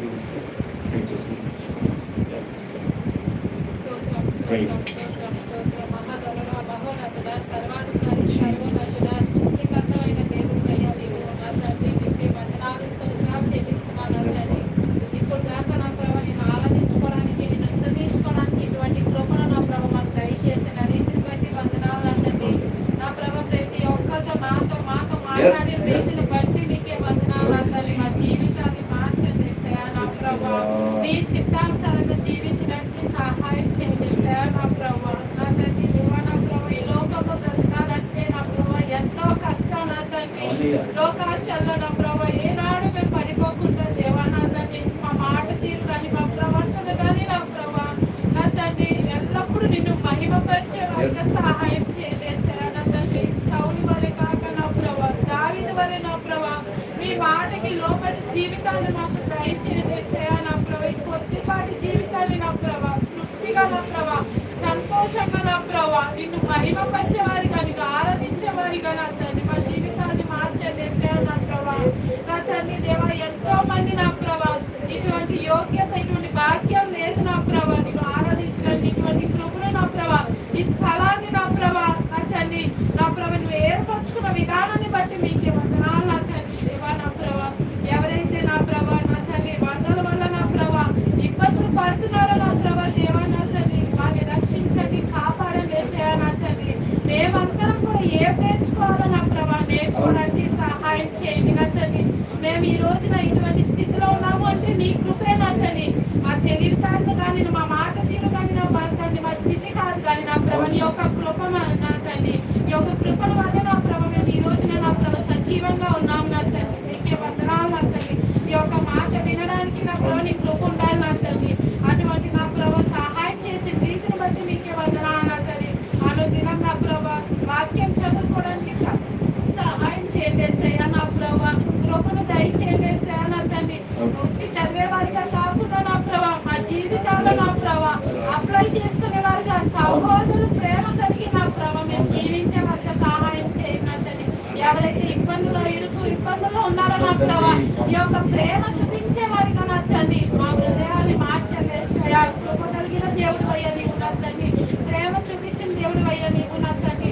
నా ప్రభావ మేము ఏమాత్రం ఏ మంచి లేదైనప్పటికీ మమ్మల్ని రక్షించి కాపాడి నా ప్రభావ ఇటువంటి కృపను మాకు నా తండ్రి మాకు దయచేసావు నా తండ్రి. నీకే వందనాలు నా తండ్రి. ప్రతి రోజు ప్రతి వారం మాతో మాట్లాడుతున్నాను నా తండ్రి. నా ప్రభావ మా ప్రవర్తన ఎలా ఉందో మేము నా తండ్రి ప్రతి నిమిషం సరి చేసుకునే వారిగా, మా ఆత్మీయ స్థితి ఎలా ఉందో నా ప్రభావ మేము సరి చేసుకునే వారిగా సహాయం చేయండి నా తండ్రి. పరీక్షించుకునే వారిగా నా ప్రభావ దేవ నా ప్రభావ నామకార్థక క్రైస్తవులుగా నా ప్రభావ ఏనాడు ఉండకుండా వలె వెలుగు వలె అనేక చోట్ల నా తండ్రి మీ యొక్క స్వార్థ ప్రకటించడానికి ఒక మాటలు చెప్పడానికి నా ప్రభు కృపను దయచేయండి యేసయ్యా. మీకే వందనాలు స్తోత్రాలు చెల్లిస్తున్నాను నా తండ్రి. ఎంతో మంది అనారోగ్య సమస్యలు నా ప్రభా ఇబ్బందులు పడుతున్నారు నా ప్రభా నా తండ్రి. వాళ్ళందరికీ మంచి ఆరోగ్యాన్ని దయచేయండి నా తండ్రి. మాకు ఇచ్చిన ఆరోగ్యాన్ని, మాకు ఇచ్చిన కుటుంబాన్ని నా ప్రభా, మాకు ఇచ్చిన రక్షణను బట్టి మీకే కోట్లాది స్థుతులు చెల్లిస్తున్నాను నా తండ్రి. నా ప్రభా మీకే వందనాలు స్తోత్రాలు చెల్లిస్తున్నాను నా తండ్రి. వాళ్ళ ఏ తప్పులున్నా నా ప్రభా తీసివేసి నా తండ్రి మేము పరిశుద్ధంగా నా ప్రభా జీవించడానికి నా తండ్రి కృపను దయచేయండి నా తండ్రి. ఈ యొక్క మాటకి, ఈ యొక్క వాక్యానికి నా ప్రభా అనుదినం చదవడానికి, వినడానికి ఆసక్తి కలిగి నా ప్రభా జీవించడానికి అటువంటి మనస్సు నా ప్రభా మాకు దయచేయండి నా తండ్రి. నా ప్రభా ఈ స్థలంలో నా తండ్రి ఇంట్లో నా ప్రభా నా తండ్రి ప్రేయర్ జరిగింది అంటే నీ కృపే నా తండ్రి. ఎందరికో లేని వాక్యం నా తండ్రి నా ప్రభా నా తండ్రి నా ప్రభా ఏనాడు ఆరాధన ఆగకుండా నా ప్రభా మీ యొక్క ఆరాధన జరగడానికి నా ప్రభా మీ యొక్క మాటలు వినడానికి నా ప్రభా కృపను దయచేయండి నా తండ్రి. బ్రదర్ గారు అలా కుటుంబాన్ని ఆశీర్వదించండి, దీవించండి నా తండ్రి. నీవు ఏర్పరచుకున్న స్థలంలో నా ప్రభా నీవు మందిరం నా ప్రభా నా తండ్రి నా ప్రభా కట్టుబడిలాగా కృపను దయచేస్తావని నా తండ్రి నేను నమ్ముచున్నాను నా తండ్రి. నా తండ్రి తగిన సమయానికి నా ప్రభా నీవు కార్యాలు చేస్తావని మేము నమ్ముచున్నాం నా తండ్రి. ఎన్ని ఆటంకాలు, ఎన్ని ఇబ్బందులు, ఇరుకులు వచ్చినప్పటికీ నా ప్రభా నీవు నడిపించిన మార్గంలో నా ప్రభా మేము తల ఉంచి నడవడానికి నా ప్రభా సహాయం చేయండి, కృపను దయచేయమని నా చిన్న ప్రార్థన పాదాసంలో చేర్చుకోమని నా తండ్రి. చిన్న ప్రార్థన నా ప్రభా మీ పాదాసంలో చేర్చుకోమని యేసే పరిశుద్ధ నామంతో విజ్ఞప్తి వేడుకుంటున్నాం నా తండ్రి. ఆమేన్. కనికర పూర్ణుడా నీ కృపా బాహుల్యమే ఉన్నతముగా నిన్ను ఆరాధించుటకు.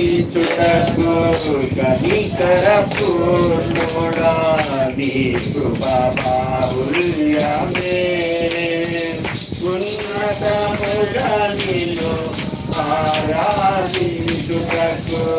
అనుక్షణములని ముఖ కాంతిలో నిలిచి నూతన వసంతములో చేసెను.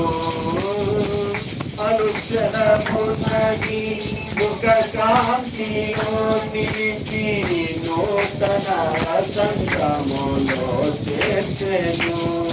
జీవించదని కొరకే అర్చించదనిలోనే, జీవించదని కొరకే అర్చించదనిలోనే.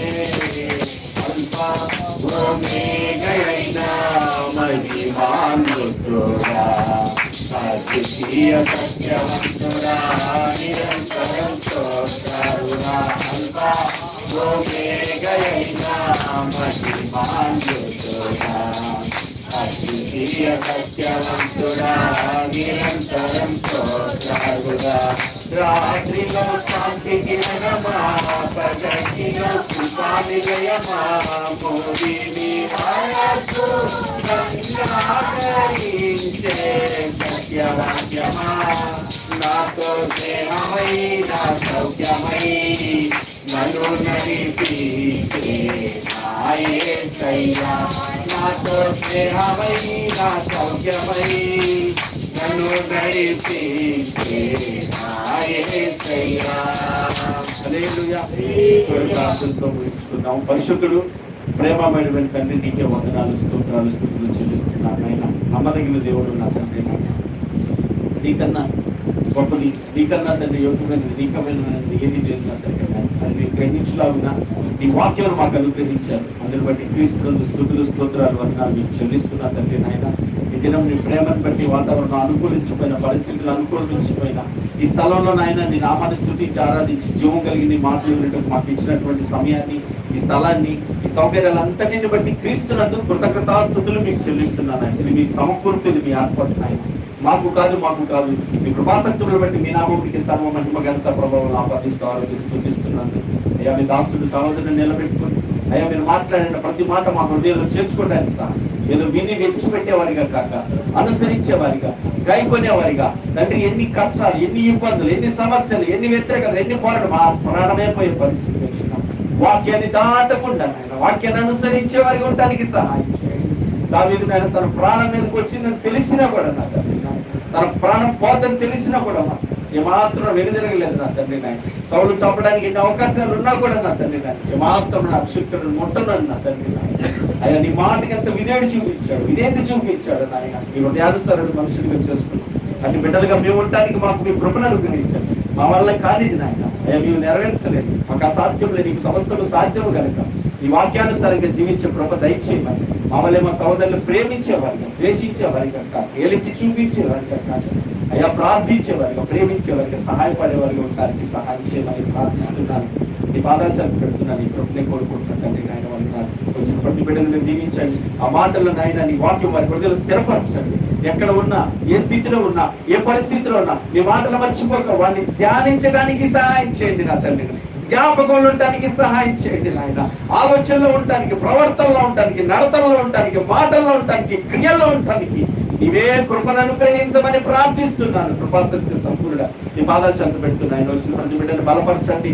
ఏ స్థితిలో, ఏ పరిస్థితుల్లో, ఏ ఇబ్బందులు, ఏ సమస్యలను నీ చిత్తం నెరవేర్చలేకపోతున్నారో వారికి మీ సహాయం సమృద్ధిగా దయచేసి నాయన అయా చేయుటకు నడిపించిన శక్తి కలిగిన దేవుడని నీ యందు విశ్వాస బిడ్డలు కలుగునట్లుగా కృపతో బలపరచండి. వేటిని చూసి మోసపోక, వేటిని చూసి భయపడక, వేటిని చూసి కృంగిపోక అయా నీ శిలువ వైపే చూడటానికి సహాయం చేయండి. అయ్యా నీ కృపలో బలపరిచి లేవనెత్తి నడిపించమని ప్రార్థన చేస్తున్నాను. లెమ్ము తేజులు లెమ్ము దేవుని మహిమని మేము ప్రకాశిస్తుందన్నవాడ అయా నీ వాక్యపు వెలుగులో మేమందరము నడుచుకోలేక మీ కృప సహాయం దయచేయమని ప్రార్థన చేస్తున్నాను. వాక్యం తెలియ దాసుడి కుటుంబాన్ని బట్టి వందనాలు చెల్లిస్తూ ఇంకను బలముగా ఆయా ప్రాంతాల్లోనైనా విస్తారముగా నీ వాక్యపు విత్తనాలు జల్లునట్లుగా తండ్రి నాయన తన సరిహద్దులు విశాలపరచమని ప్రార్థన చేస్తున్నాను. లార్డ్ జీసస్ తండ్రి నీకు స్తోత్రములు కలుగును కాక. అయా నీకు కొద్దిగా మొదలైన మీరు మహాభివృద్ధిలోకి నడిపించబడతారని తండ్రి నాయన. కార్యారంభం కన్నా కార్యాంతం మేలుగా నడిపిస్తున్నందుకు నీకు స్తోత్రాలు చెల్లిస్తూ నీ బాధలు చదువు పెడుతున్నాను. వందనాలు చెల్లిస్తున్నా తండ్రి నాయన. ఇవనైనా సహోదరు నాకు ఆశీర్వాదాన్ని కొరకు ప్రార్థన చేసి సహాయం చేయండి నాయన. తన ఆపరేషన్ విషయంలో కనికరించండి. తనకు మేలు చేస్తున్నారో తెలుసుకోవడానికి సహాయం చేయండి. అయ్యా తన పట్ల మీ కార్యమును సఫలపరిచి మీ ఆలోచన జరిగి ఆ కుటుంబాన్ని ధైర్యపరచండి ఆయన, బలపరచమని ప్రార్థన చేస్తున్నాను ఆయన. అయ్యా ఈ సమయంలో తండ్రి నాయన వరదల చేత ఎందరో నా తండ్రి నాయన అయ్యా ఎంతగా బాధపడుతున్నారు, అయ్యా ఎంతగా కుమిలిపోతున్నారు, తింటానికి లేక ఉండటానికి లేక. మరో పక్కన వర్షం నా తండ్రి మాత్రం కోలుకోలేని పరిస్థితులు ఉన్నాయి నా తండ్రి. అయినా నువ్వు వాళ్ళని మమ్మల్ని ప్రేమిస్తూనే ఉన్నారు నాయన. మరి తెలుసుకోవడానికి సహాయం చేయండి. ఈ లోకం శాశ్వతం కాదండి అయ్యా, ఈ పరిస్థితులు శాశ్వతం కాదండి.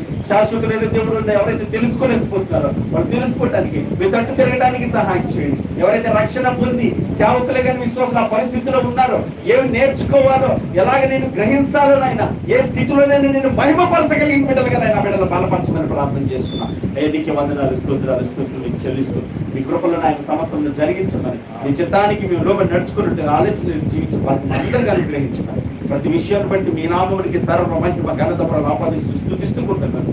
ఇప్పుడు మీరే చూడండి, మీ చిత్తానుసారం మమ్మల్ని నడిపించండి అని ప్రార్థిస్తూ మీ బాధ సత్యస్వరూపి సహవాస నిర్మాణంలో మీరు చూపుతున్న ప్రేమను బట్టి, చేస్తున్న మేలు బట్టి స్తోత్రాలు నాయన.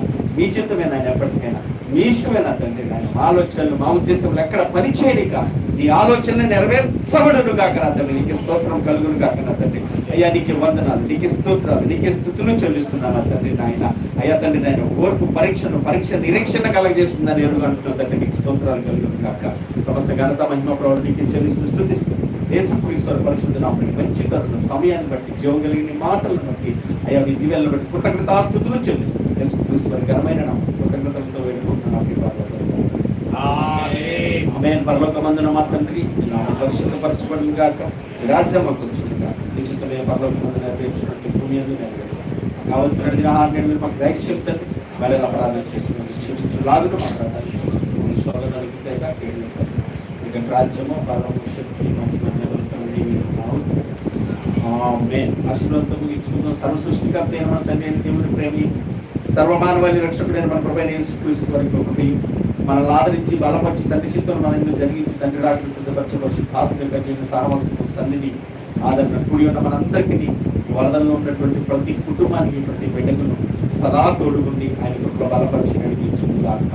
ఆమేన్. ఆమేన్. ఆమేన్. యేసు నామములో మహిమ కలుగును గాక. ఆమేన్.